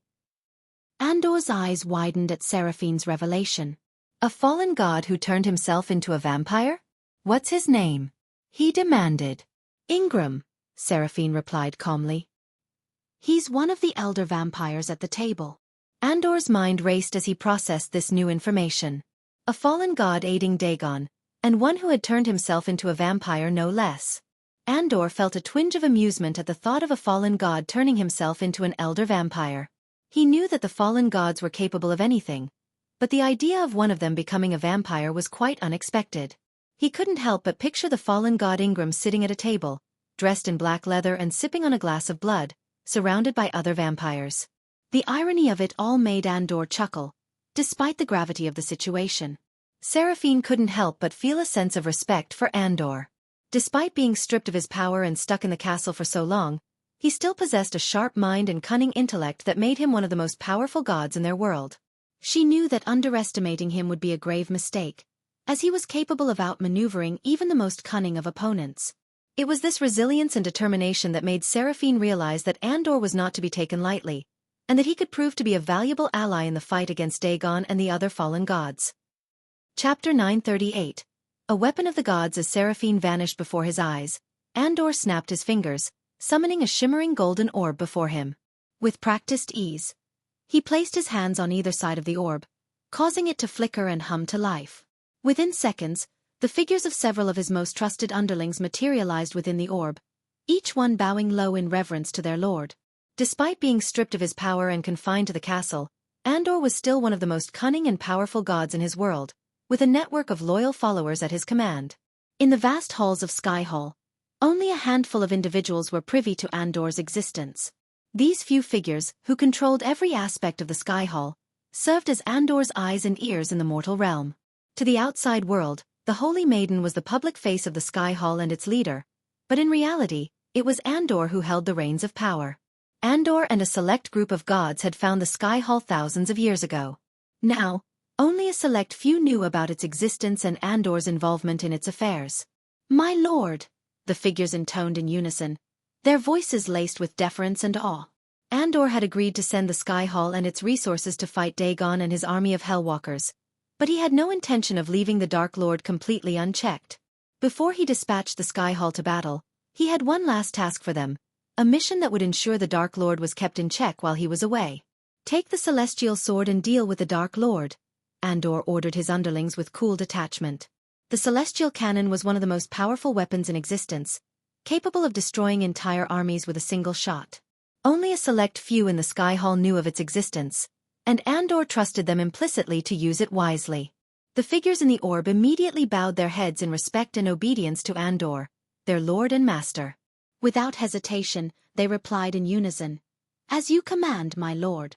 Their unwavering loyalty to Andor was a testament to the power he held over them and the Skyhall. Andor knew that he could rely on them to carry out his orders, no matter how dangerous or difficult the task may be. With a wicked smile, Andor gave a final command to his subordinates in the Skyhall. "Make sure Cobra receives my gift," he said, his tone laced with a hint of malice. Andor was a man of focus and commitment, and sheer will. Andor's unyielding focus and unwavering commitment were the stuff of legends in the realm of gods. Once he set his sights on a task, nothing could divert his attention or weaken his resolve until he achieved his goal. His sheer will was unmatched by any other deity in the pantheon, And it was this tenacity that had allowed him to survive in the mortal realm for 6,000 years. Andor knew that he couldn't afford to divert his attention from the looming threat of Dagon and his army. However, he couldn't ignore the atrocities committed by the Dark Lord in his absence. Andor had already put his Plan B into motion, ensuring that the Dark Lord wouldn't have an easy time while he was away. With a devilish grin, he ordered his trusted followers in the Sky Hall to deliver a special gift to Cobra, one of the Sky Hall's most efficient assets. After consuming Andreas' soul, Michael found himself feeling empty and restless. The loss of Nightmare weighed heavily on his mind, and he struggled to come to terms with the fact that his friend was gone forever. As he thought about Nightmare, Michael couldn't help but feel a sense of anger toward the system. Every time he needed it, the system would malfunction, leaving him to fend for himself. Despite Diana's revelation that she was his mother, Michael felt nothing towards her and her family. They had lived pretending he was dead all these years, and now that the truth was out, it didn't change the fact that they were strangers to him. Michael didn't even bother to spare them a second glance as he turned around to leave Nagaland. Gaia approached Michael with a sense of empathy and understanding. As she floated towards him, she rested her gentle hands on his shoulders, offering a consoling touch to ease his pain. She could feel the weight of his sorrow, heavier than even her own, for the loss of his dear friend Nightmare. But there was something more that added to his agony, something that made her heart ache even more. She knew that Michael was now burdened with the knowledge that his greatest adversary, the one he was fated to fight, was none other than his own brother. The revelation had shattered his world, leaving him to grapple with an overwhelming mix of emotions that were difficult to comprehend. Gaia could only imagine the turmoil he was going through and wished there was something more she could do to comfort him. As Michael was preparing to depart from Nagaland, a sense of unease washed over him, causing every hair on his body to stand on end. The storm that had been raging around the island intensified, casting ominous darkness over the already bleak landscape. Suddenly, a massive shadow loomed over them, and Michael's instincts went into overdrive. He looked up, and his eyes widened in shock as he beheld an enormous ship that resembled a sword. The vessel was gargantuan, dwarfing even the island of Nagaland itself. It was easily the largest ship Michael had ever seen, and it left him and everyone else who witnessed it stunned with disbelief. The sheer size and scale of the ship were awe-inspiring, and it was a terrifying sight to behold. The rogue cultivators, news reporters, and soldiers were stunned when they saw the sudden appearance of the massive sword-shaped ship. Some of them gasped in disbelief, while others were frozen in fear. "What the hell is that?" one of the rogue cultivators muttered, staring up at the imposing ship. "Is that a ship or a floating city?" asked a news reporter, frantically trying to capture footage of the ship with his camera. The soldiers on the ground were equally shocked. "This is unprecedented. We have no record of any ship this size," said one of the commanding officers. As the ship descended closer to the island, its sheer size became more apparent. It was easily 3 times larger than the island of Nagaland and appeared to be made of a dark metallic material. The ship had intricate designs etched onto its surface, giving it an ancient and ominous appearance. "Holy shit, what is that thing?" one of the soldiers muttered under his breath. "I've never seen anything like it," exclaimed a news reporter, her voice trembling with fear. Another rogue cultivator looked up at the ship in disbelief. "This can't be good. What the fuck is happening?" The ship cast an ominous shadow over the island, making it seem as if the end of the world had come. People ran in every direction, screaming and shouting in fear. "We're all gonna die!" yelled a soldier as he fell to his knees, clutching his head in despair. "Get the fuck out of here. We need to warn everyone." Another rogue cultivator shouted, trying to rally the others. The ship was massive, larger than anything they had ever seen before. It looked like a sword, but the size was beyond comprehension. The sight of it alone made everyone feel helpless and small. Suddenly, the airship's engines roared to life, its power building as it hummed with energy. Slowly, the tip of the sword-shaped vessel began to emit an eerie purple glow, casting an ominous hue over the island below. The air crackled with electricity, bolts of lightning dancing across the ship's hull. The wind around the ship picked up, causing the trees to bend and sway as if a great storm was approaching. Drowning out all other noise on the island, the sound of the engines grew louder and louder. It became clear that this was no ordinary ship, and the inhabitants of Nagaland watched in awe and fear as it prepared for whatever lay ahead. In an instant, the ship unleashed a devastating beam of energy that barreled straight toward Michael and Gaia, leaving a trail of destruction in its wake. The sheer force of the blast melted the dark storm clouds that had shrouded Nagaland, revealing the true horror of the situation. Michael tried to react, but a strange energy radiating from the ship slowed down his reflexes and prevented him from using a teleportation scroll. Panic set in as he realized the danger they were in, and Gaia's grip on his shoulder tightened in fear. As the energy beam shot through the air, Rowena's heart skipped a beat as she saw Michael and Gaia in its path. Without a second thought, she launched herself from the rooftop, leaving a powerful shockwave on the ground as she flew at breakneck speed toward Michael. Her mind raced with a jumble of thoughts and emotions, and she knew that she had to act fast. As she flew, she thought of the ancient text she had stumbled upon in the forbidden section of the Sky Hall Library, a text that spoke of a ship beyond mortal comprehension. Could this be it? Was it the ship that the text had warned about? Her heart pounding, Rowena flew towards Michael, feeling the weird energy from the ship slowing down her reflexes. She had to act fast if she was going to save him. Despite the fact that Dean refused to forgive and forget their mother for abandoning him as a child, Rowena couldn't deny that he was still her little brother and that blood was thicker than water. She knew that Dean was misunderstood by the world and that the chaos and destruction he caused had earned him the label of evil, but to her, he was still her little brother. To Rowena, family came first, even above her loyalty to the Sky Hall or her own life. She felt a fierce protectiveness toward both Noah, whom she had watched grow up, and Dean, whom she had only recently learned was her brother. She knew Dean might never understand her loyalty, but she was willing to risk everything to protect him and their family. Driven by her fierce protectiveness towards her family, Rowena knew that she had to do something to save Michael. With no other options in sight, she realized that she had to use the Forbidden Stone, an ancient artifact that had been hidden away in the depths of the Sky Hall's forbidden library for centuries. The energy from the ship had slowed Michael's reflexes, making him unable to use a teleportation scroll, and it was only a matter of time before the beam hit him. Rowena knew that she had to act fast if she wanted to save him. She focused all her energy and determination, racing towards Michael with lightning speed, leaving a trail of crackling energy in her wake. As she drew near, she took out the Forbidden Stone, knowing that using it was a risk that could have dire consequences. But for Rowena, the safety of her family was worth any risk. She pressed the stone to Michael's forehead, and in that moment, a powerful energy surge enveloped them both, transporting them away from the ship's deadly beam. As Michael and Gaia vanished from the path of the beam, Rowena stayed behind to face the full force of the energy blast. The beam hit her squarely, and she felt an intense heat spread through her body. The impact sent her flying through the air, her body tumbling end over end. Diana and Sabrina watched in horror as Rowena was struck, their screams mixing with the sound of the explosion. Diana and Sabrina shouted in terror as they saw Rowena get hit. The sound of the beam hitting Rowena was deafening, and for a moment everything seemed to stand still. When the realization of what had just happened sunk in, the onlookers were left stunned and unsure of how to react. Did she just sacrifice herself to save him? One rogue cultivator whispered, his voice barely audible over the ringing in his ears. But he's the Dark Lord, another said in disbelief. Why would she risk her life for him? Rowena's love for her siblings knew no bounds, and she was always there for them no matter what. She had always been the one to stand up for them and protect them from harm. Her actions in risking her life to save the Dark Lord were a testament to this love and devotion. Even though he was the enemy of many, Rowena couldn't turn her back on him because he was still family. I don't know, a news reporter replied, still in shock from the sudden turn of events. But it looks like she did it without a second thought.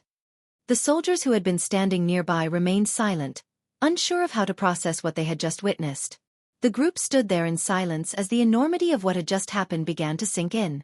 Rowena had risked her life to save the Dark Lord, a man who was seen by many as the embodiment of evil.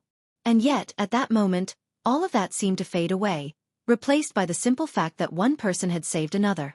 As the dust and debris settled, it became clear that Rowena was no longer in sight. Whether she survived the attack or not remained a mystery. Keep the gifts coming. Chapter 939. In the realm of hell, as Michael and Gaia materialized in the new location, he could feel his skin crawl as he took in the barren, desolate landscape before him. It looked like the fire realm he had been to before, but this place was much darker and more ominous. The air was thick with the stench of sulfur, ash and decay, and the ground beneath his feet was jagged and treacherous. When he looked around, Michael could see that the sky was a foreboding black, with swirling clouds and bolts of lightning flashing in every direction. There was no sun or moon, no natural light to guide his way. Instead, the only illumination came from the flickering flames that rose up from the molten lava rivers that ran through the realm. The flames cast eerie shadows across the desolate landscape, and Michael could feel the heat from the lava even at this distance. The place seemed like the embodiment of evil and death, and Michael could feel it in his bones. The screams of the damned could be heard echoing through the darkness, and he could sense the presence of malevolent beings lurking in the shadows, eager to inflict pain and suffering on anyone who dared to enter this realm. It was a place of eternal suffering, where the tormented souls were trapped forever, unable to find peace or rest. Gaia's voice broke through the silence that surrounded them, cutting through the thick atmosphere like a knife. "Where are we?" she asked Michael, her eyes scanning the barren, desolate landscape. Despite the absence of any visible life forms, the air was thick with the sounds of screams and cries, like a chorus of agony that echoed through the air. Michael's eyes darted around, taking in the surroundings. He could feel the death and evil in the air, pressing down on him like a heavy weight. His environment scanning showed no signs of life forms, but his instincts told him otherwise. He knew they needed to find a higher vantage point to figure out where they were and where they needed to go. He turned his gaze toward the mountain in the distance, an ominous and foreboding sight that rose up from the bleak landscape. It was a volcanic mountain, with jagged edges and peaks that looked as if some great force had torn them apart. The lava rivers that ran through the realm flowed toward the mountain, feeding the fiery pit at its center. The air was thick with the stench of sulfur and ash, and the only light came from the flickering flames that rose up from the molten lava. "I'm not sure where we are, but we need to get to that mountain. It might give us a better view of our surroundings." When Michael took a step toward the ominous volcanic mountain, Gaia pulled him back by his sleeves, causing him to turn around and face her. Her face was etched with concern as she spoke. "I don't think I can use my cultivation here. Something's interrupting my energy flow." Sensing her distress, Michael immediately suggested, "Try the Olympus." Gaia nodded in agreement and attempted to access her space ring to retrieve some arch-energy crystals. However, to her surprise, she found that she couldn't even access her space ring. It was as if something in this strange realm was preventing her from using her cultivation power and accessing her resources. As Michael watched Gaia struggle to retrieve the arch-energy crystals, he realized that this strange realm had rendered her powerless. In contrast to Gaia, he felt stronger in this strange realm. Despite the system being offline, Michael was able to access the storage and retrieve the necessary weapons for their journey through the strange realm. He handed over a sword sheath, a sword, a quiver full of arrows, and a bow to Gaia, who quickly strapped them to her armor. As Gaia prepared for their journey, Michael retrieved a sparkling arch-energy crystal and handed it to her. "Try this," he said, hoping that it would somehow help her use her cultivation energy in this strange realm. Gaia nodded and inserted the crystal into the Olympus on her wrist. The device absorbed the energy from the crystal, but Gaia felt no energy coursing through her veins. Disappointed, she shook her head. "It's the same," she said, realizing that something in this realm was preventing her from using her cultivation energy. Without a word, Michael's strong arm encircled Gaia's waist and pulled her close to him. As they took to the air, Gaia felt a strange mix of emotions. She wanted to ask Michael how he was feeling, after learning that Diana was his mother and Noah was his brother. But she couldn't find the words, and Michael's expression was unreadable, cold, and distant. As they soared toward the mountain, the desolation of the realm was all around them. Gaia could feel the weight of despair and darkness pressing down on her. But she was grateful for Michael's presence, which gave her a sense of security and comfort. Finally, they landed atop the mountain, and the sight that greeted them left them both stunned. In the distance, they could see a lone castle rising up from the horizon. Its black walls and twisted spires seemed to mock the very concept of hope. As Gaia stood on top of the mountain and gazed at the horizon, she saw nothing but desolation and darkness. The landscape was barren, devoid of any signs of life, and covered in a thick layer of ash and dust. The air was thick with the stench of sulfur and decay, and the sound of screams and cries echoed through the darkness, creating an eerie and unsettling atmosphere. But her attention was drawn to the lone castle in the distance. It was massive, foreboding, and surrounded by jagged peaks and a moat of boiling lava. The castle was built with black stones, and the gates were adorned with twisted demonic faces, exuding an ominous and malevolent aura. Gaia couldn't help but feel a shiver run down her spine as she gazed upon the castle. She knew that whatever lay within its walls was nothing but pain and torment, a place of eternal darkness and despair. She had never felt such darkness and malevolence before, and the thought of entering the castle sent a chill down her spine. Her heart sank at the sight of the castle. She knew that whatever lay within those walls would be unspeakably evil and dangerous. But with Michael by her side, she felt a sense of determination and courage. Michael typically took a methodical approach when exploring unknown territories, often surveying the area before making a move. However, his anger overpowered his usual caution, and he had no patience for strategizing. As a result, he had no intention of lingering on top of the mountain for an extended period of time. Driven by rage and determination, Michael's sole focus was on finding a way out of this accursed realm and exacting revenge on the Great Eight clan and everyone who stood against him. As the Dark Lord, he was determined to show them the extent of his power and what would happen to those who dared to cross him. He was done playing it safe and wanted nothing more than to charge in and take out anyone who dared cross him. As Michael was about to move forward towards the castle, Gaia's grip on his hand brought him to a sudden halt. His eyes remained fixed on the castle in the distance, his mind filled with a burning desire to wreak havoc on those who had caused him and his loved ones so much pain. But Gaia's soft voice brought him back to reality. "Michael, we need to talk," she said with a gentle yet firm tone, hoping to reach him through the thick fog of his anger and pain. Michael didn't turn around. His gaze still locked onto the castle in the distance. But her words managed to penetrate his mind, if only for a moment. Gaia took a deep breath, steeling herself for what she knew would be a difficult conversation. "Please, whatever is inside that fucked-up-looking castle," she pointed towards the ominous castle in the distance. "It can wait.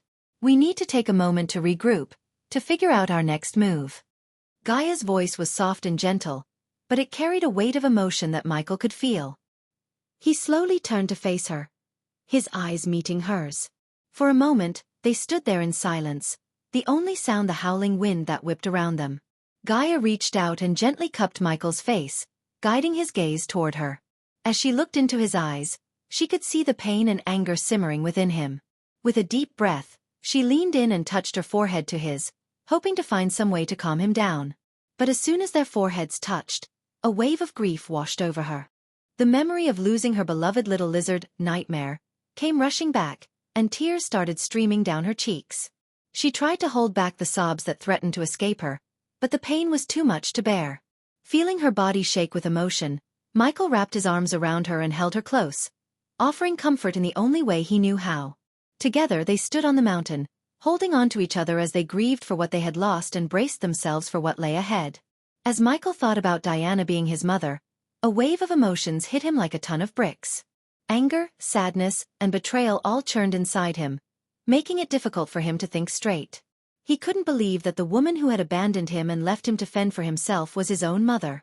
It felt like a cruel joke. He wondered how Diana could have raised Noah, her other son, with all her love and care while he had to struggle and grow up as an orphan. The thought of it made his blood boil, and he couldn't shake off the feeling of being betrayed. But as he stood there, his heart heavy with these emotions, he was also consumed by another pain: the loss of his beloved dragon, Nightmare. The memories of their time together flashed through his mind, and he felt an overwhelming sense of grief and regret. He had never expected to lose Nightmare so soon, and the pain was almost too much to bear. Torn between these two sources of pain, Michael struggled to find a way to move forward. Michael stood there in silence, his eyes focused on the ground. His emotions were all over the place: anger, sadness, and a sense of betrayal. "How could she do this to me?" he muttered to himself. "How could she abandon me like that?" Gaia could sense the pain in his voice and leaned in closer to him. "I know it hurts, Michael," she said softly, "but try to see things from her perspective. Maybe there's more to the story than we know. The Sky Hall has always been capable of manipulating people and situations to their advantage. Maybe there's more to the forbidden spell they cast to send you to Earth when you were born. It's possible that Diana had no choice but to leave you behind." Michael's voice was barely audible as he spoke. "But don't you remember what Eladir said? In order for that forbidden spell to work, my mother had to sever her maternal bond with me willingly. It wouldn't have worked otherwise." He paused for a moment, the pain of abandonment still raw and fresh. Despite the pain of losing Nightmare still weighing heavily on her heart, Gaia knew that her duty as Michael's partner was to comfort him and ease his pain. She pushed aside her own grief and focused solely on tending to Michael's needs, for that was what true love meant to her. At that moment, Michael's pain became her top priority, and she was determined to be there for him in any way she could. Even though Gaia loved Michael deeply and wanted to help him heal from the pain of being abandoned by his mother, she also wanted to approach the situation objectively. She didn't want to fuel his anger by blindly supporting his emotions. Gaia knew that there had to be a reason for Diana's actions, and she wanted Michael to consider the possibility that there was more to the story. She couldn't shake the feeling that there was a bigger picture that they were missing. Gaia wanted to understand Diana's perspective and help Michael see things from a different angle. "Michael, I know this is difficult for you, but please try to see things from your mother's perspective," she said, her voice filled with empathy. "Think about it. The Sky Hall was afraid of the prophecy and the chaos it could bring. Diana had to make a difficult decision, one that no mother should have to make. The Sky Hall, with all its power and influence, would have done anything to prevent that from happening. Even if Diana had wanted to keep you, they would have threatened her family and their safety. So, what would you have done if you were in her position? Would you have risked the lives of your entire family to save one child? Or would you have sacrificed one child to save your family?" She paused for a moment to let her words sink in. I'm not saying what she did was right or fair, but sometimes, people are put in impossible situations and have to make tough choices. It doesn't mean they don't love you or care about you. It just means they had to do what they thought was best in a difficult situation. Gaia looked at Michael with compassion, hoping her words would help ease his pain and anger toward his mother. "The damage has already been done, Gaia. It's not that easy to forgive and forget, especially when it comes to something as big as this. I don't think I can suddenly accept her as my mother just because she had no choice. It's like a broken mirror that can never be fixed, and even if we did try to fix it, the cracks would always be there," Michael said, his voice laced with pain and bitterness. Chapter 940 Hell Walkers. After their discussion about Diana, the conversation gradually shifted to the loss of their beloved dragon, Nightmare. Both of them were struggling to come to terms with his death, and the pain was still raw and intense. Gaia started talking about the times they spent with Nightmare, how he was always there for them, and how he had been more than just a dragon. "I miss Nightmare, Michael," she said softly, her voice heavy with sorrow. "I can't believe he's gone. I miss him too. It's like a part of me is missing," Michael continued. "He was more than just a dragon, Gaia. He was my companion, my friend, my family. Losing him is like losing a part of my soul." Gaia nodded in agreement, her eyes glistening with tears. "I keep thinking about all the times we spent with him. The way he would always fly around us. The warmth of his scales under our fingertips." Michael closed his eyes, trying to hold back the tears. "I know, Gaia. He was more than just a dragon to us. He was family." They both fell silent, lost in their own thoughts and memories of Nightmare. The pain of his loss was still fresh, and they couldn't come to terms with the fact that he was gone forever. Dragons and Nagas were not known to be fond of each other's kind. They had a long history of hatred and conflicts. However, Gaia and Nightmare's relationship was different. Gaia had known Nightmare since he was a little baby dragon, and over time, they formed a bond that was unbreakable. At first, Gaia didn't take a liking to the dragon, but as time went by, she began to see him in a different light. As a young dragon, Nightmare loved to play, and Gaia found herself in the midst of his antics more often than not. She remembered one particular day when they were having a playful fight in a field.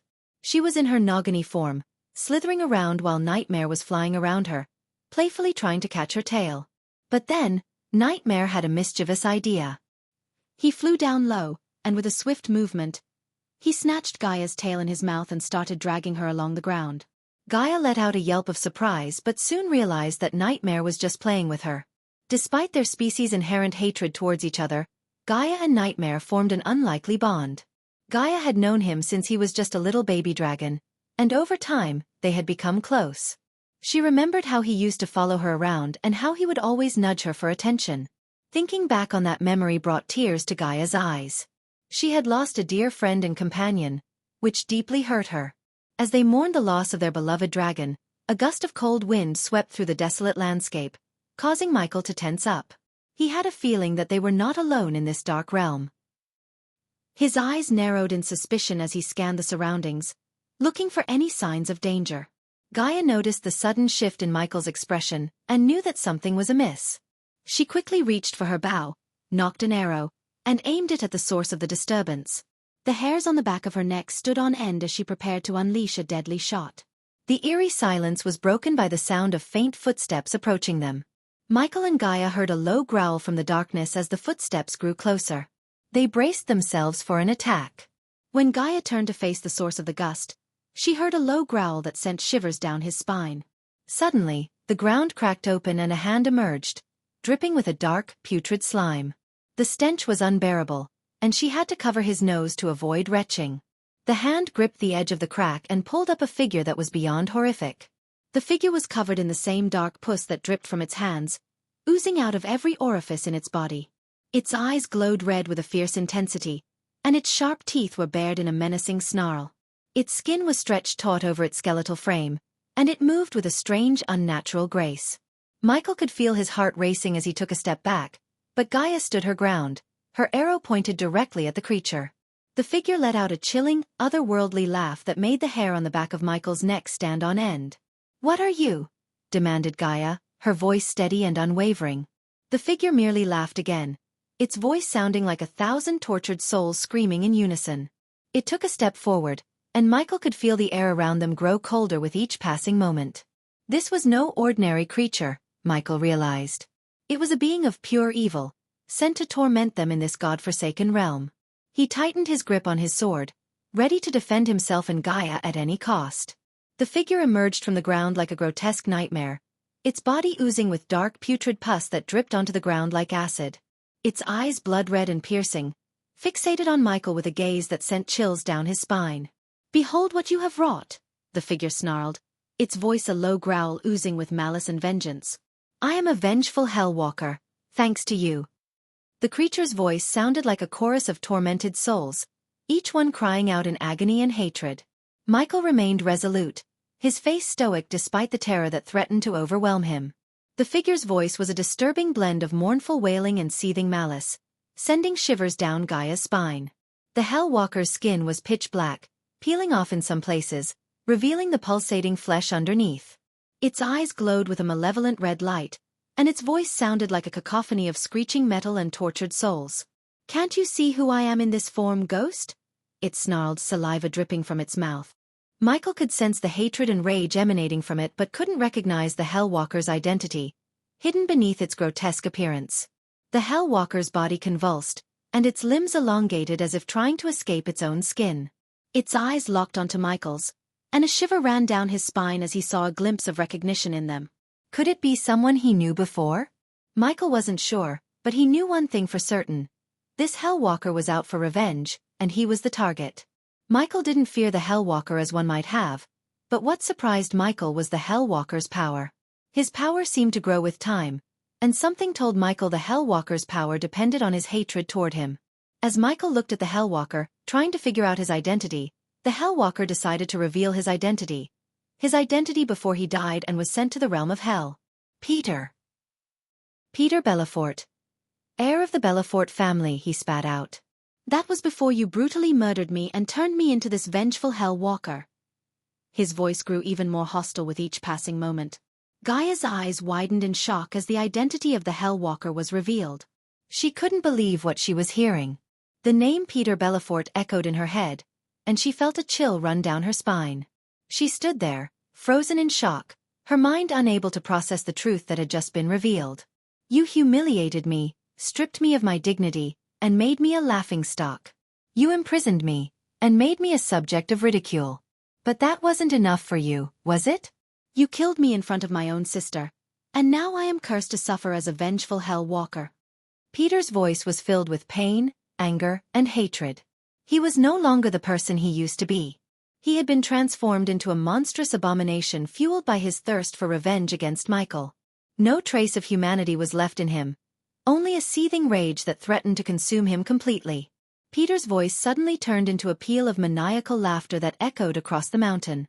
Gaia shuddered at the sound, feeling the hair on the back of her neck stand up. Peter's laughter soon turned into words dripping with malice. "I have dreamed of this moment every day since I arrived in this hellish realm. I have dreamed of the many ways I would torture you, ghost. I will tear you limb from limb, drink your blood, and feast on your flesh. I will make you suffer beyond your wildest imagination.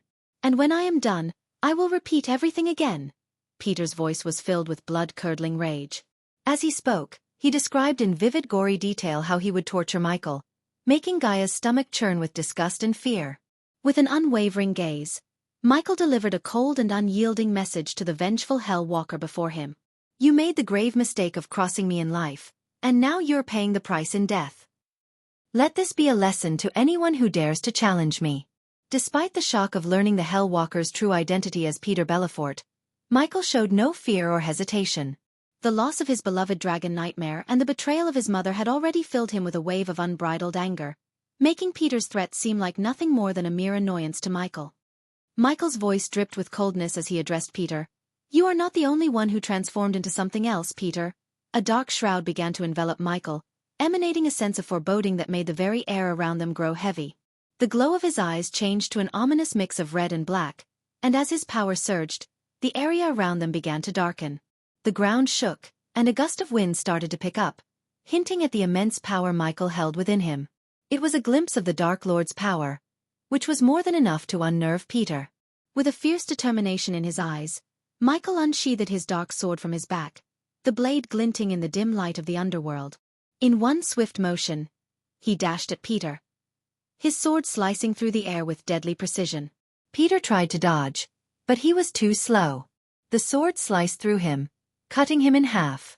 A torrent of black pus spilled out of Peter's body, coating Michael in the foul-smelling liquid. But Michael didn't flinch. He stood there, his sword still in his hand, watching as Peter's two halves fell to the ground. The Hell Walker's screams filled the air, but they were quickly silenced as his body turned to ash and was carried away by the wind. Michael stood there for a moment, his eyes still glowing with the power of the Dark Lord. Just when Gaia thought the nightmare was over, the ground beneath them started to rumble once again. Gaia's eyes widened in disbelief as the crack in the ground widened, and Peter emerged from it, good as new. He laughed menacingly, and Gaia could see the hatred in his eyes. You thought you could defeat me that easily? I'm afraid it's not that simple this time, Peter said, his voice dripping with malice. Gaia's heart sank as she realized Peter would not go down so easily. Michael slowly turned around and saw the Hell Walker standing before him as good as he was before Michael cut him in half. Michael knew it wouldn't be that simple to kill a Hell Walker. As Peter manically laughed, Michael cracked his neck and prepared for another round.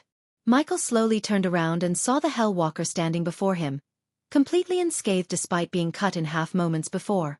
Michael knew that it wouldn't be easy to kill a Hell Walker, especially one filled with so much hatred.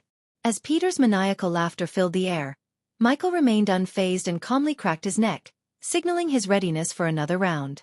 Don't be too happy, Peter. I killed you once and I can do it again, Michael said with an air of confidence as he readied his sword for another strike. Peter only continued to laugh as he slowly approached Michaela's. Peter stepped toward Michael. He noticed a strange transformation happening to his body. A dim, eerie purple glow emanated from the center of the Hell Walker's body. Moreover, while Peter stepped closer to Michael, an evil sword materialized in his hand. The sword appeared to be made of black pus and pulsated with an ominous, evil energy.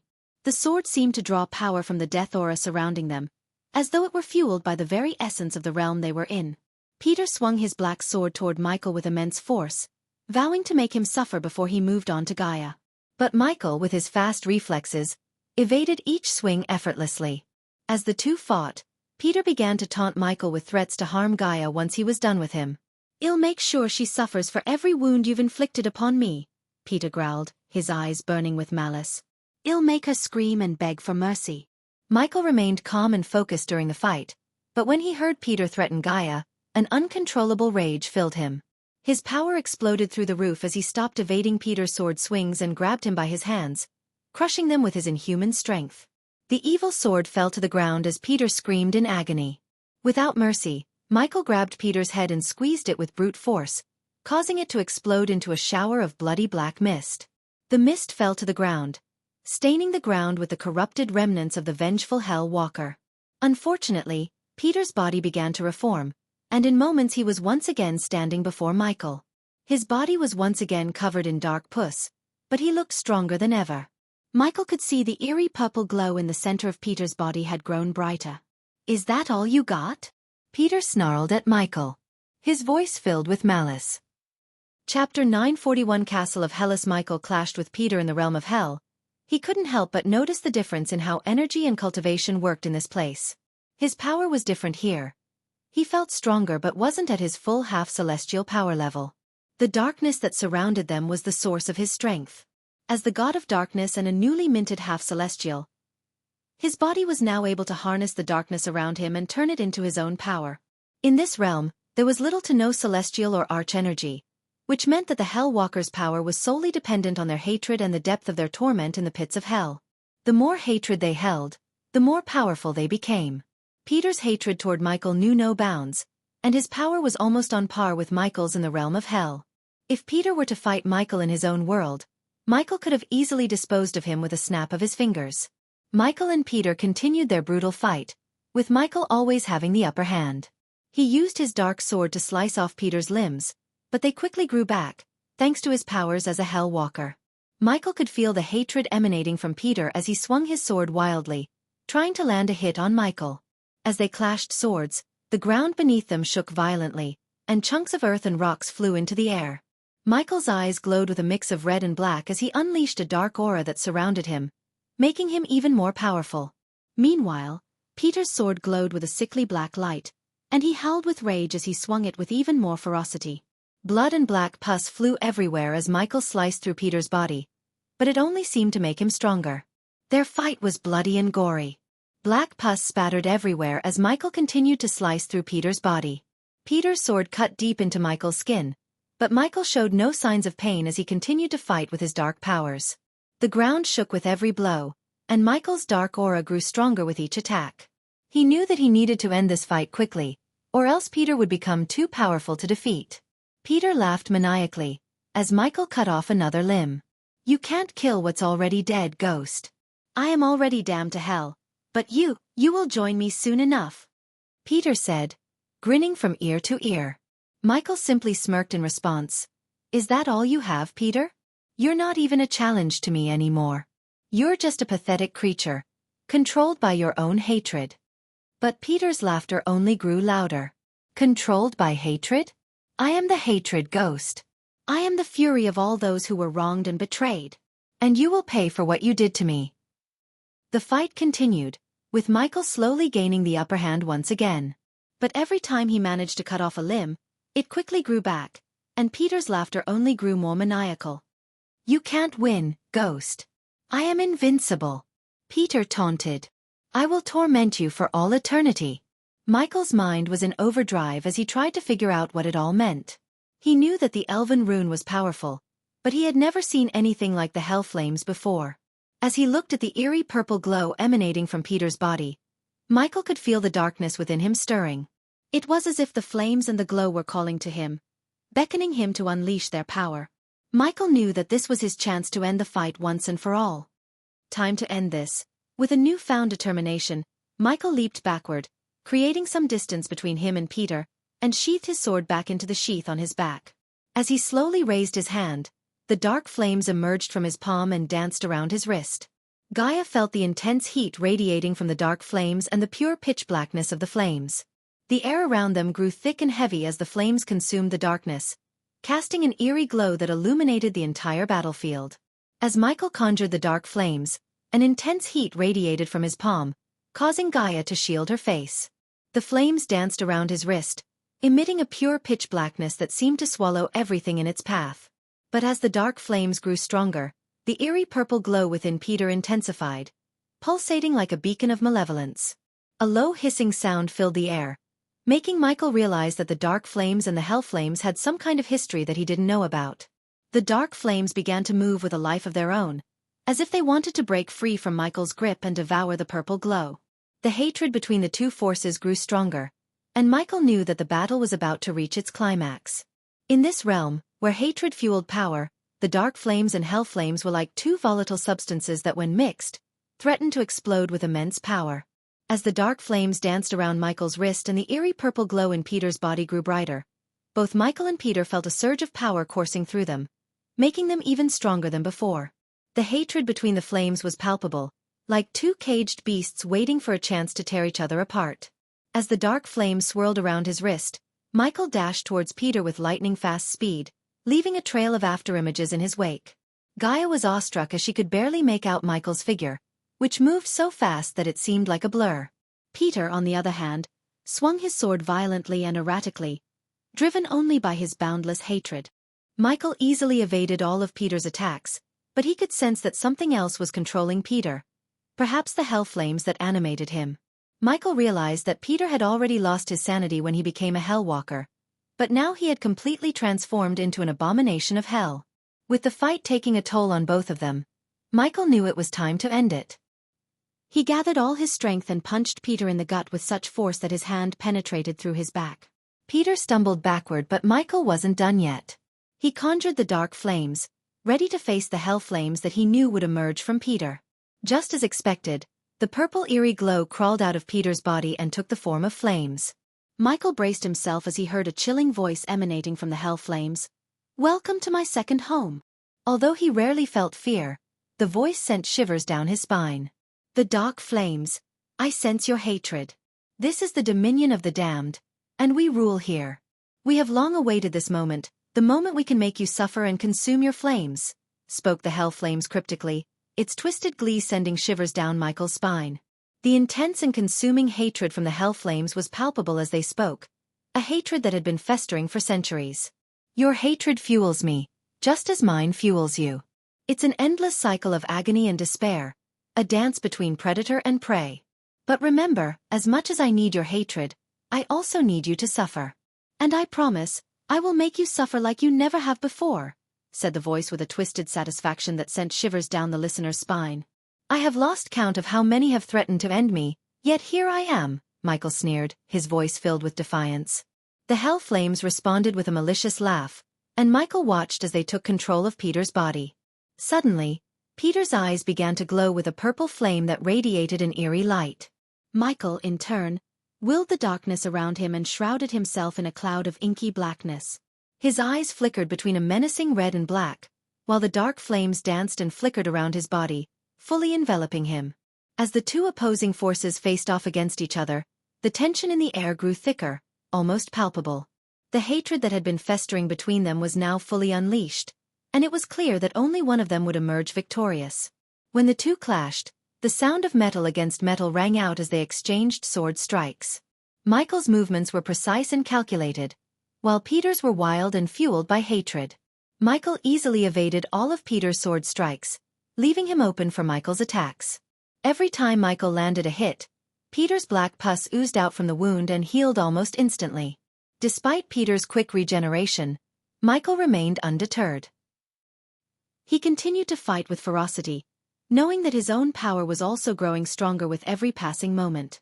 The dark flames around him burned brighter, fueled by his own hatred and the hatred of the hell flames. As they continued to fight, Michael's strikes grew more forceful and accurate.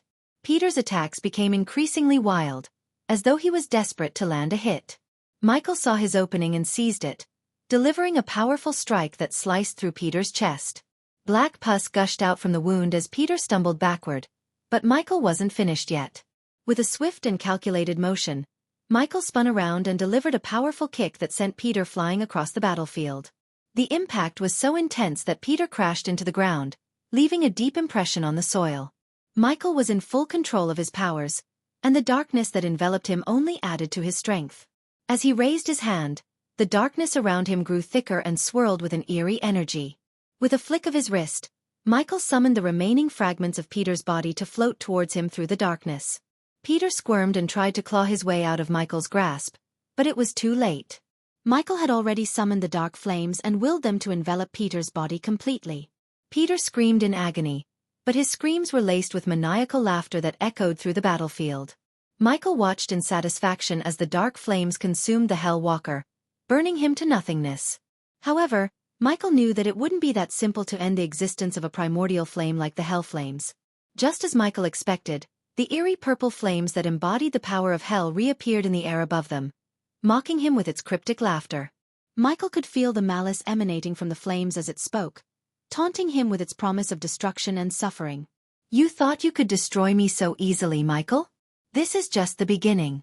The fires of hell will rain down upon your world, and you and all those you hold dear will suffer for all eternity."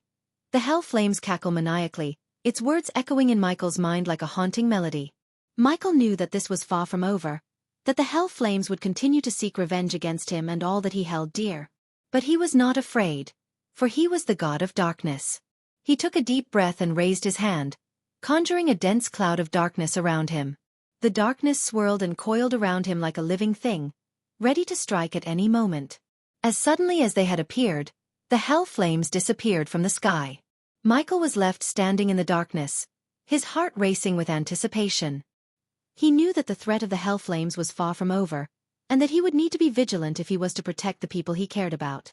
Michael gazed up at the empty sky where the hell flames had ominously laughed before disappearing. He took a deep breath, knowing that while the hell flames were a problem, his first priority was to leave this realm. Turning to face Gaia, he gently brushed her face before focusing his attention on the castle looming in the distance. "We need to get answers, and I think we'll find them in there," Michael said, his voice unwavering. Gaia nodded, still in a state of shock from the intense battle they had just witnessed. As they began to make their way towards the castle, Michael couldn't help but feel a sense of foreboding. Unbeknownst to Michael, the ruler of hell and the infamous fallen god who had once made the pantheon tremble were eagerly awaiting his arrival. As he made his way towards the looming castle in the distance, he had no idea that he was about to cross paths with one of the most feared entities in the universe. The fallen god, whose name was whispered in hushed tones by even the bravest of warriors, was eager to come face to face with Michael, the god of darkness. "Who wants to give your fave author a super gift?" Shamelessly smiling. Chapter 942A Fallen God's Revenge. As they continued to fly towards the castle, Michael noticed that the distance between them and the castle remained unchanged. The castle appeared to be just as distant as it was when they first started flying. It wasn't until a while later that Michael realized they were trapped in an illusion barrier. Gaia held onto Michael tightly as they flew through the air, taking in the sight of the countless tormented hellwalkers below. It reminded Gaia of the undead on the undead island, but the hellwalkers were on a different level. They couldn't be killed by simply cutting off their head like the undead. Even after Michael had cut off Peter's head, he had come back good as new with a new head. "I think we are inside an illusion." Michael quickly realized that they were trapped in an illusion barrier, and he could sense that the source of the illusion was not a single entity but rather multiple sources. To his surprise, Michael discovered that the sources of the illusion were the countless hellwalkers that were roaming on the ground. As he scanned the area, he felt like he was being watched, and his senses heightened as he tried to locate the source of the feeling. Despite the feeling of being watched, Michael remained composed and focused. His priority was to break the illusion, and he knew that meant taking down the hellwalkers. With a calm demeanor, he turned to Gaia and stated their plan. "We have to eliminate the hellwalkers to break this illusion," Michael said, his eyes scanning the area for any sign of weakness.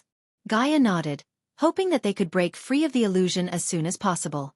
As Michael slowly descended to the ground, the hellwalkers growled and reached for him in the sky. Michael remained unfazed, hovering over them, and using his abilities to his advantage. With a swift movement of his hand, he cast the Ring of Flame spell, causing a wave of dark flames to shoot out of his hand and sweep across the ground, taking down the hellwalkers in its path. Despite their grotesque appearance, Michael felt no remorse, knowing that he had to do what was necessary to break the illusion and move forward. With the last of the hellwalkers burned away, Michael and Gaia turned their attention to the horizon. There, standing tall against the hazy sky, was a monstrous creature with black fur and fiery red eyes. Its body was massive, towering over the already imposing castle in the distance. The creature's fur seemed to absorb the light around it, making it look like a shadow come to life. Its eyes glowed with intense hatred, fixated on Michael and Gaia as they floated in the air. Its sharp claws dug into the ground, leaving deep marks as it began to move towards them with a thunderous roar that shook the very ground they were on. This creature was not like anything he had ever faced before. Its mere presence exuded a menacing aura that made him feel like he was facing a force of nature. And yet, he could not back down. He had come too far to turn back now. As the creature closed in on them, Michael readied himself for battle. He conjured the dark flames around him, allowing its pure darkness to envelop him. Gaia clung onto Michael tightly as the creature charged, its red eyes glowing brighter with each passing moment. The creature's roar echoed through the battlefield, sending shockwaves through the air that made Michael's ears ring. Its black fur glistened in the dim light, and its red eyes glowed with an eerie intensity. Michael knew he was facing a formidable foe, one that he couldn't take lightly. With a quick glance at Gaia, He summoned the darkness around them and lifted her into the air, keeping her out of harm's way. As the creature approached, Michael felt the pull of its gravity field increases exponentially, forcing him to stay on the ground. But he remained calm and focused, ready to face this challenge head-on. He knew he could use the darkness to his advantage and even defy gravity if necessary. But for now, he chose to stay on the ground and face the creature in close combat. What the fuck is that thing? Gaia's eyes widened in horror as she gazed upon the monstrous creature. It had black fur covering its massive body and red eyes that seemed to glow with an unholy fury. Its claws were sharp enough to tear through steel, and its jaws looked powerful enough to crush a boulder. Gaia couldn't help but wonder how many more abominations hell had waiting for them. Despite being unable to use her cultivation power, Gaia still had Michael's specially crafted arrows in her quiver. As the black-furred creature charged towards Michael with alarming speed, Gaia quickly notched an arrow in her bow, taking into account the increased gravity, and let it fly. The arrow arced through the air and hit the creature directly in the center of its head, detonating on impact and engulfing the creature in flames. The explosion wasn't enough to kill the creature, but it provided Michael with the opening he needed to make his move. With his dark sword in hand, Michael charged toward the massive creature. He kept his second sword sheathed as he felt that one dark sword would be enough to take down the creature, and he needed his other hand free to wield his dark flames. As he closed in on the creature, Michael defied the increased gravity and leaped into the air. He then channeled his power into his sword and unleashed a bolt of lightning from its tip, aimed directly at the creature. The lightning bolt tore through the creature's skull, leaving a gaping hole where its head once was. However, to Gaia's shock, the creature didn't fall down. Instead, it multiplied in the blink of an eye, dividing itself into 3 identical creatures. Before Michael could react, one of the creatures charged at him from behind, its claws ready to strike. The two collided with a deafening explosion, but Michael's half-celestial body was stronger than he had ever imagined. He grabbed the creature's fur and lifted it with ease, his muscles bulging with raw power. Gaia watched in awe as Michael spun around and used the creature as a weapon, smashing it into the other 2 creatures with devastating force. It was a display of raw strength and skill that left Gaia breathless. As Michael engaged in a fierce battle against the hellish creatures, the ruler of hell, the infamous fallen god Dagon, sat upon his throne, observing the combat with a feed hovering before him. Dagon's black eyes gleamed with amusement as he watched the god of darkness in action. Despite his amusement, there was a hint of intrigue in Dagon's expression, as if he had stumbled upon something unexpected. He fights with the same ferocity as he did 5,000 years ago, yet there is something different about him now, Dagon mused aloud, his voice smooth as silk. No one could discern whether Dagon harbored any enmity toward the fellow god, as his expression and amused smile remained inscrutable. Only Dagon knew the thoughts churning within his mind. As Dagon watched Michael battling the creatures within his castle, the hell flames materialized around him, taking the shape of a face with no distinguishable features except for 2 hollow eyes and a gaping mouth. Enough admiring, the hell flames hissed with a voice filled with malice and contempt towards Michael. Dagon merely chuckled, unperturbed by the hostility of the flames. Of course, my dear friend. You will get what you desire once we have dealt with the Pantheon. The hell flames shifted in agitation, their ghostly form flickering with anger. And what of the dark flames and its twin? I want them both obliterated, their existence erased from this universe. Dagon's expression remained unreadable, his amused smile still present. Do not worry, my dear friend. I have not forgotten our bargain. Once the Pantheon has been dealt with, the dark flames and its twin shall meet their end. The hell flames seethed with anticipation, eager for the destruction of their ancient enemy. I will hold you to your word, Dagon. Dagon merely waved a dismissive hand. Of course, my friend. You have nothing to worry about. The hell flames flickered one last time in the feed, sending a malevolent gaze toward Michael before vanishing into Dagon's body. It was no secret that the hell flames were the most unstable and vicious of all primordial flames, with a penchant for consuming hatred as fuel. Its choice of Dagon as a host was not surprising, for the fallen god harbored an endless amount of hatred toward the Pantheon.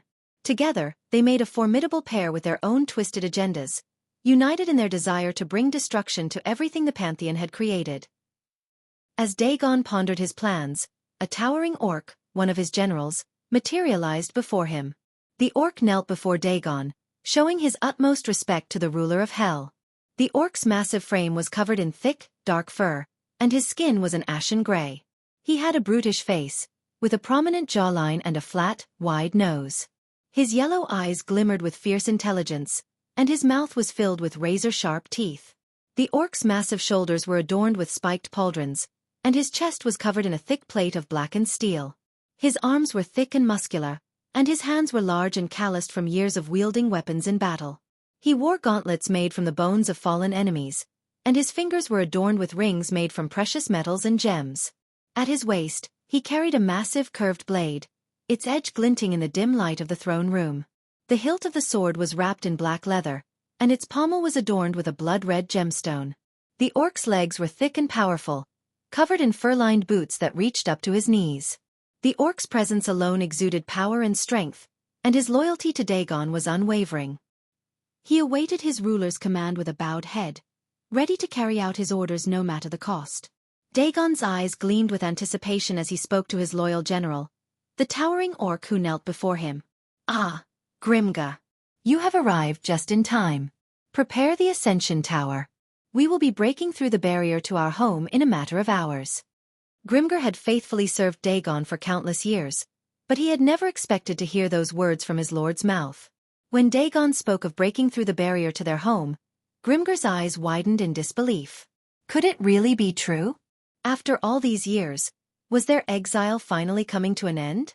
"My lord," Grimgar stammered, struggling to contain his emotions. He could hardly believe his ears, but the glint in Dagon's eyes told him that this was no jest.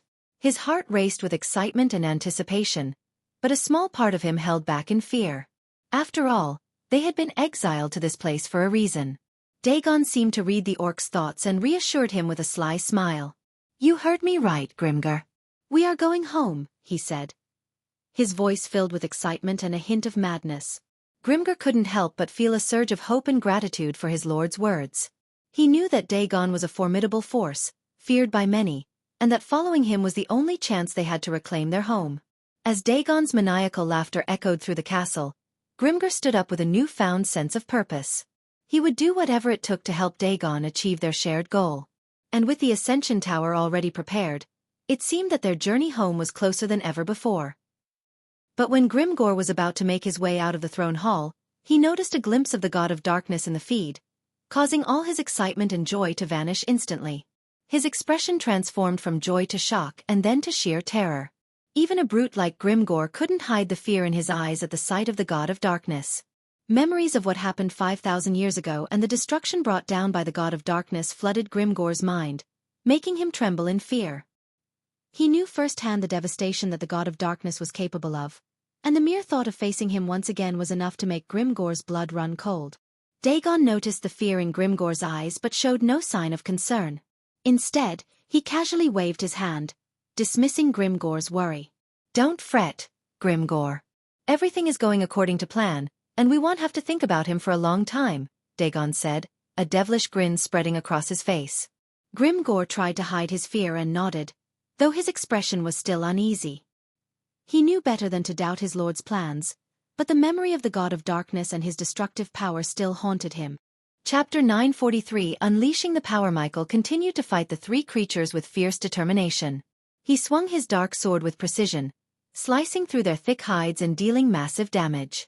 The creatures were relentless, however, and continued to attack with their sharp claws and teeth. Blood sprayed across the room as Michael dodged and weaved through their attacks.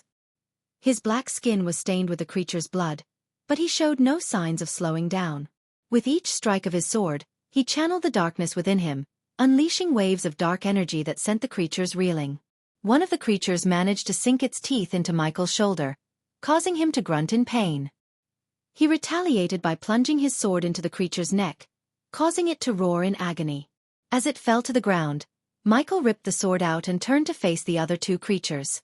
The creatures circled him, growling and snarling with bloodlust. Michael's eyes glowed crimson as he prepared for their next attack. Suddenly, one of the creatures lunged forward, claws extended.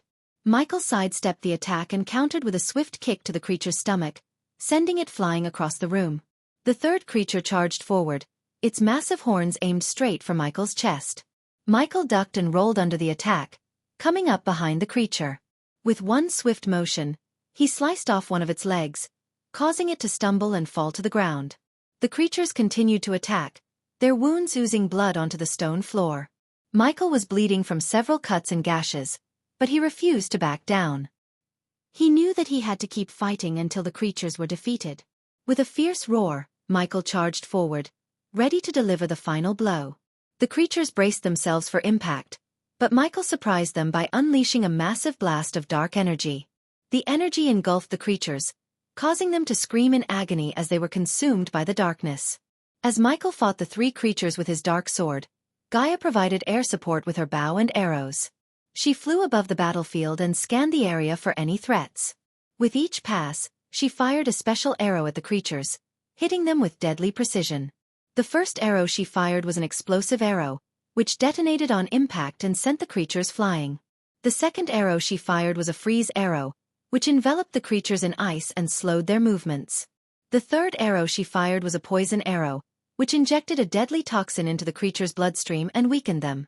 Gaia's aim was true, and each arrow hit its mark with devastating effect. The creatures howled in pain and rage as they tried to swat her out of the air, but Gaia was too quick and agile for them. She dodged their attacks with ease and continued to rain down arrows on them, never missing a shot. Her air support was invaluable to Michael, as it gave him the time and space he needed to deal with the creatures one by one. The fight was intense and bloody, with Michael and Gaia fighting for their lives against the formidable creatures. But they were determined to succeed, and with each passing moment, they got closer to victory. The creatures were relentless, but so were Michael and Gaia. They fought with all their might, using every skill and ability they had, until finally, they had the creatures on the ropes. As Michael and Gaia continued to fight the creatures, they noticed that despite the severe damage they inflicted, the creatures quickly regenerated their limbs and healed their wounds. Michael was not surprised by this as he had encountered similar creatures in the past, but Gaia was taken aback by their ability. With each blow Michael dealt, the creatures' limbs would be sliced off or burned by Michael's dark flames, but within moments, new limbs would sprout from their stumps, and their burns would heal. Even Gaia's special arrows couldn't stop their regeneration. It was like they were fighting a vampire. No matter how many times they cut off a limb, it only grew back stronger. Despite their seemingly infinite regeneration, Michael and Gaia refused to give up. They knew that they had to find a way to defeat the creatures before they overpowered them. As the battle raged on, Michael's fury and frustration began to boil over. The memories of his mother's betrayal and the loss of his dear nightmare weighed heavily on his mind, driving him to lash out with even greater force. With each strike of his dark sword, he poured all his anger and pain into the attack, hacking and slashing at the creatures with a ferocity that was both awe-inspiring and terrifying. Gaia watched in amazement as Michael unleashed his pent-up emotions on the creatures. She could see the intensity of his attacks and the raw power that he wielded. It was clear that he was using the battle as an outlet for his anger and sorrow, and that he was not ready to let it end until he had fully expressed his emotions. The creature's regeneration abilities proved to be no match for Michael's relentless onslaught. With each attack, he sliced off limbs and tore apart their bodies, leaving them writhing in agony. And yet, despite the punishment they received, the creatures continued to heal themselves, their bodies slowly knitting back together even as Michael hacked them apart. As the battle continued, Michael's attacks became even more savage, fueled by his unrelenting anger and despair. He seemed almost possessed, a whirlwind of darkness and fury that tore through the creatures with unmatched ferocity. And through it all, Gaia stood by his side, providing support with her arrows and marveling at the sheer power and intensity of the god of darkness. Ah! Michael's roar echoed through the battlefield, sending shockwaves through the air. His eyes glowed with otherworldly energy as he unleashed his fury upon the creatures. Each strike of his sword was accompanied by a deafening sound, as if the very fabric of reality was tearing apart. It was a roar of pure rage and anguish, a primal cry that spoke of untold suffering and loss. Michael's eyes burned with a fierce intensity as he unleashed his fury on the creatures. With every swing of his dark sword, he let out a primal roar that echoed through the halls of the castle. His muscles bulged with raw power, fueled by his rage and grief. He attacked the creatures with savage ferocity, his sword slicing through flesh and bone with ease. He didn't care about strategy or finesse. He only wanted to unleash his pent-up anger and frustration. Gaia watched from the sidelines, stunned by the display of raw power and emotion. It was a gruesome and bloody battle, with Michael covered in the blood of his enemies. But he didn't stop, even as his arms grew tired and his breathing became ragged. He was determined to let out all of his suppressed emotions, to unleash his full power, and become the darkness that he was born to be. Gradually, Michael's eyes turned blood-red with fury as he finally decided to end the fight. He lifted his dark sword and called upon the power of the darkness. Suddenly, waves of dark flames erupted from his body, enveloping the entire battlefield in a shroud of darkness. The creatures roared and snarled, but their voices were drowned out by Michael's furious howls. As Michael unleashed the full force of his dark power, the sky above the battlefield turned black as dark lightning bolts crackled and swirled around him. With each swing of his sword, the ground trembled, and the creatures were blasted back by the sheer force of his attacks. The battlefield was plunged into a darkness so deep that it seemed like the end of the world. But through the darkness, Michael could see the glowing eyes of the creatures as they slowly backed away, their bodies charred and burned by the intense flames. Michael continued to roar and unleash waves of dark flames, his anger and frustration fueling his attacks. He knew he couldn't hold back anymore and needed to finish the fight. The dark lightning bolts surrounding him grew stronger and more intense, and suddenly, with one final swing of his sword, a massive explosion of dark energy erupted from his body. The creatures were engulfed in the explosion, their bodies disintegrating into ash as they were consumed by Michael's dark flames. The battlefield was finally still, and the darkness slowly lifted, revealing Michael standing alone amidst the smoldering ruins of the once terrifying creatures.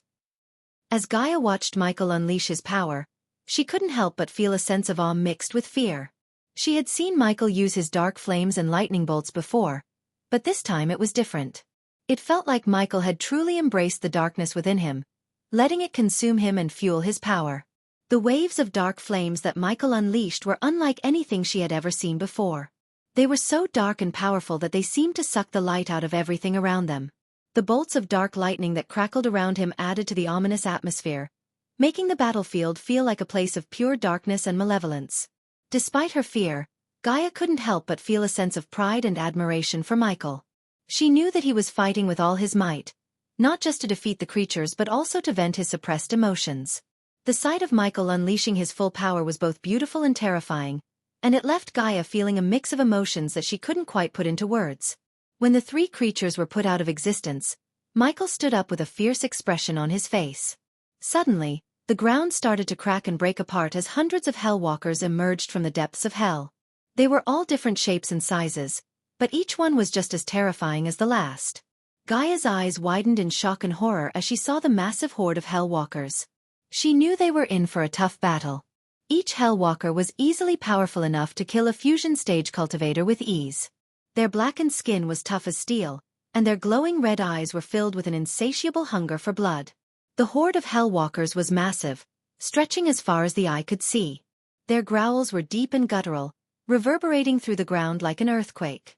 Their eyes glowed with an eerie red light, and their movements were slow and deliberate, like that of zombies. They appeared almost mindless in their determination to attack and destroy anything in their path. Despite their undead appearance, their physical strength and power were undeniable.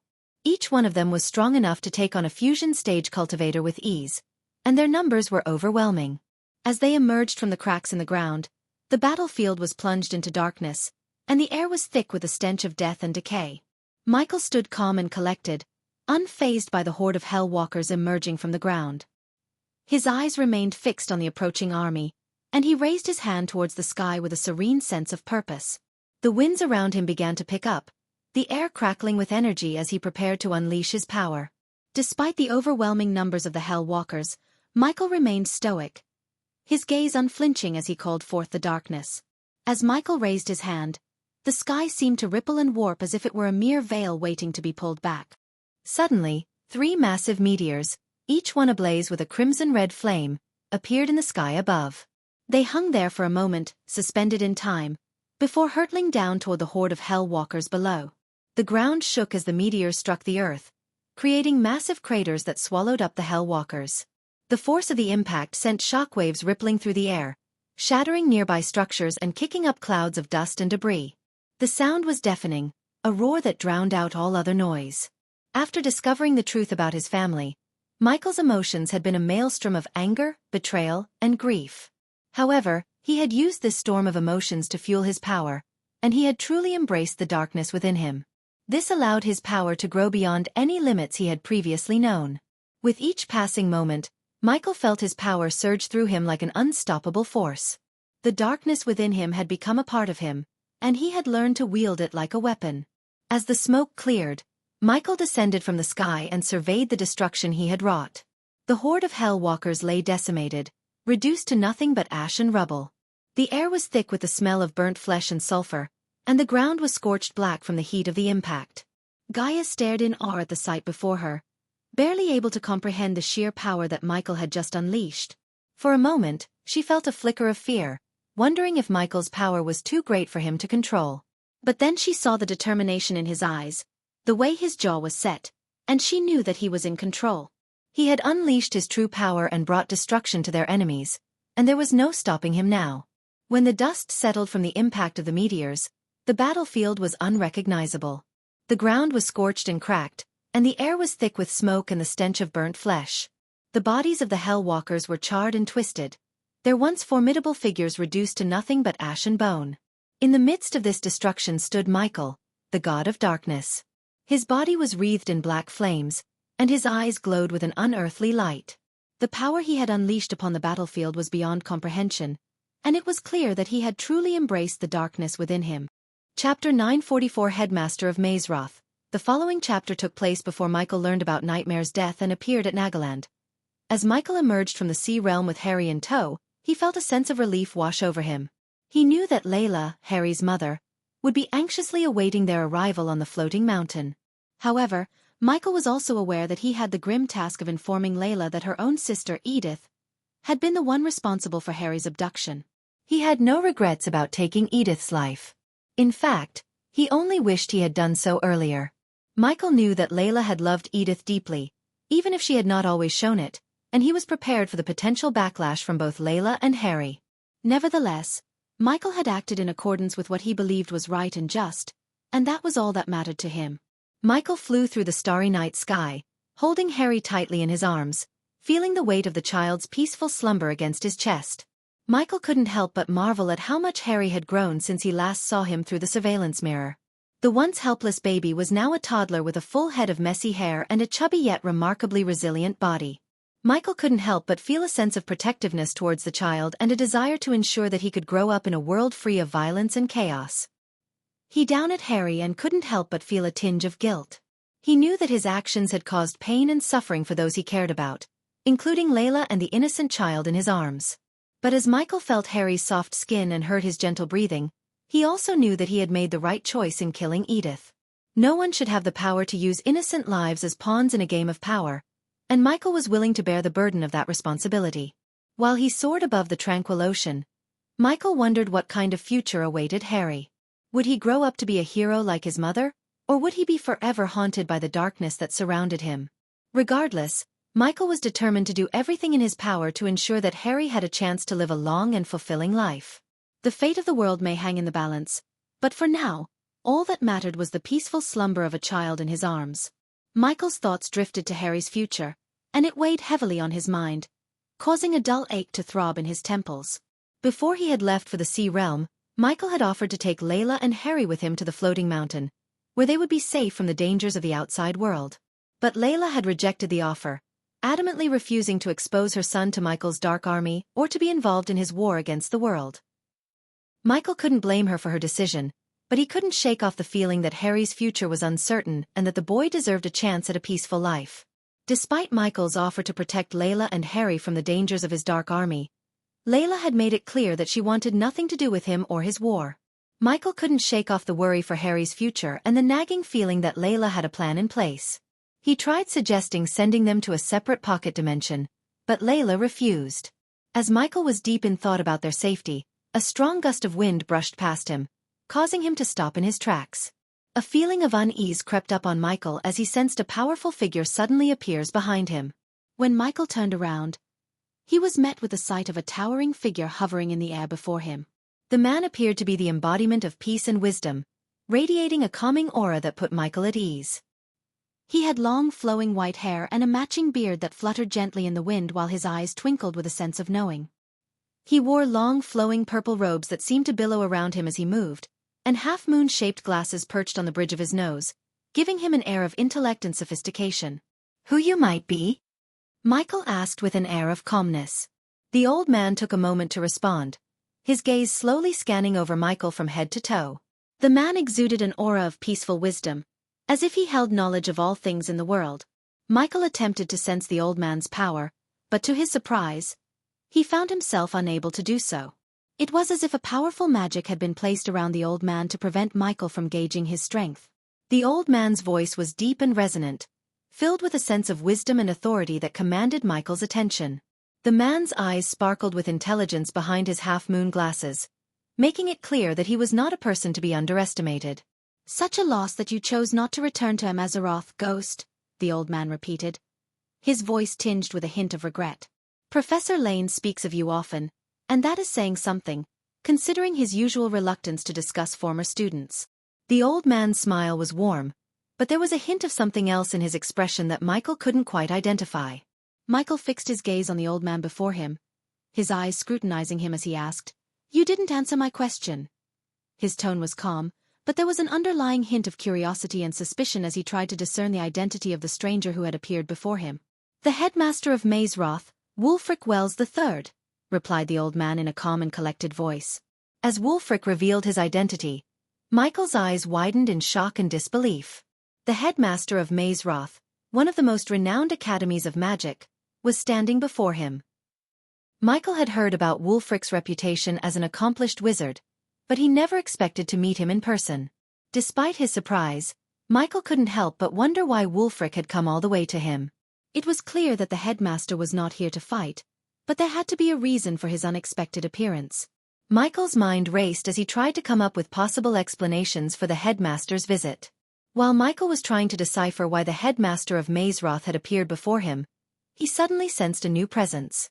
He turned his gaze and saw Layla, Harry's mother, standing beside Wulfric. Michael was taken aback by her sudden appearance, but he maintained his composure and assessed her expression for any signs of hostility or resentment towards him. Layla's sudden appearance took Michael aback, but he was even more taken aback when he saw the overwhelming joy on her face at the sight of Harry safe and sound in his arms. She cried tears of relief and delight as she rushed towards him. Layla's eyes, which were always cold and calculated, were now filled with warmth and love as she took Harry from Michael's arms and held him tightly. She dashed towards Michael and took Harry into her arms, holding him tightly against her chest. The warmth of Harry's body made her feel alive again, as if a part of her had been missing and had just returned to her. She hugged him tightly, grateful for his safe return, and did not want to let him go. She embraced him with a passion that could only be compared to the fierce love of a mother who had lost her child and now had him back in her arms. In that moment, Layla felt like she was coming back to life. "What happened to him?" Layla asked, her voice laced with concern as she saw her son sleeping in Michael's arms. She immediately feared that something might have happened to him in the sea realm. "He's fine, just sleeping," Michael reassured her. He could sense the love and worry in Layla's voice, and he knew that Harry meant everything to her. "It's best to let him rest for now. He's been through a lot." Layla nodded, relieved to know that Harry was safe and sound. She held him close and whispered soothing words, feeling grateful that Michael had saved her son. As Layla was showering Harry with kisses and hugs, Michael shifted his attention to Wulfric. He had knocked out Layla and left her safely in his castle, so he was puzzled as to how Wulfric had managed to find her. But when Michael examined the energy fluctuations and power radiation surrounding Wulfric, he realized that the headmaster had somehow freed Layla from his castle. After a moment of silence, Michael turned his gaze towards Wulfric Wells and spoke up, breaking the tension. "Why are you here, headmaster?" he inquired, his voice firm and steady. Despite his surprise at Wulfric's sudden appearance, Michael maintained his composure and remained wary of the headmaster's motives. He knew that Wulfric would not have come to him without a good reason, and Michael's instincts told him that it was something important. "We are going to Mazeroth," Layla spoke up, interrupting the silence between Michael and Wulfric. Michael couldn't help but feel a twinge of concern in his heart upon hearing her decision. While he had previously considered Mazeroth as a safe haven for Layla and Harry, he knew all too well that Mazeroth was under the control of Skyhall, his sworn enemies. He couldn't bear the thought of Harry being used as a pawn against him in the future, as had happened with Noah.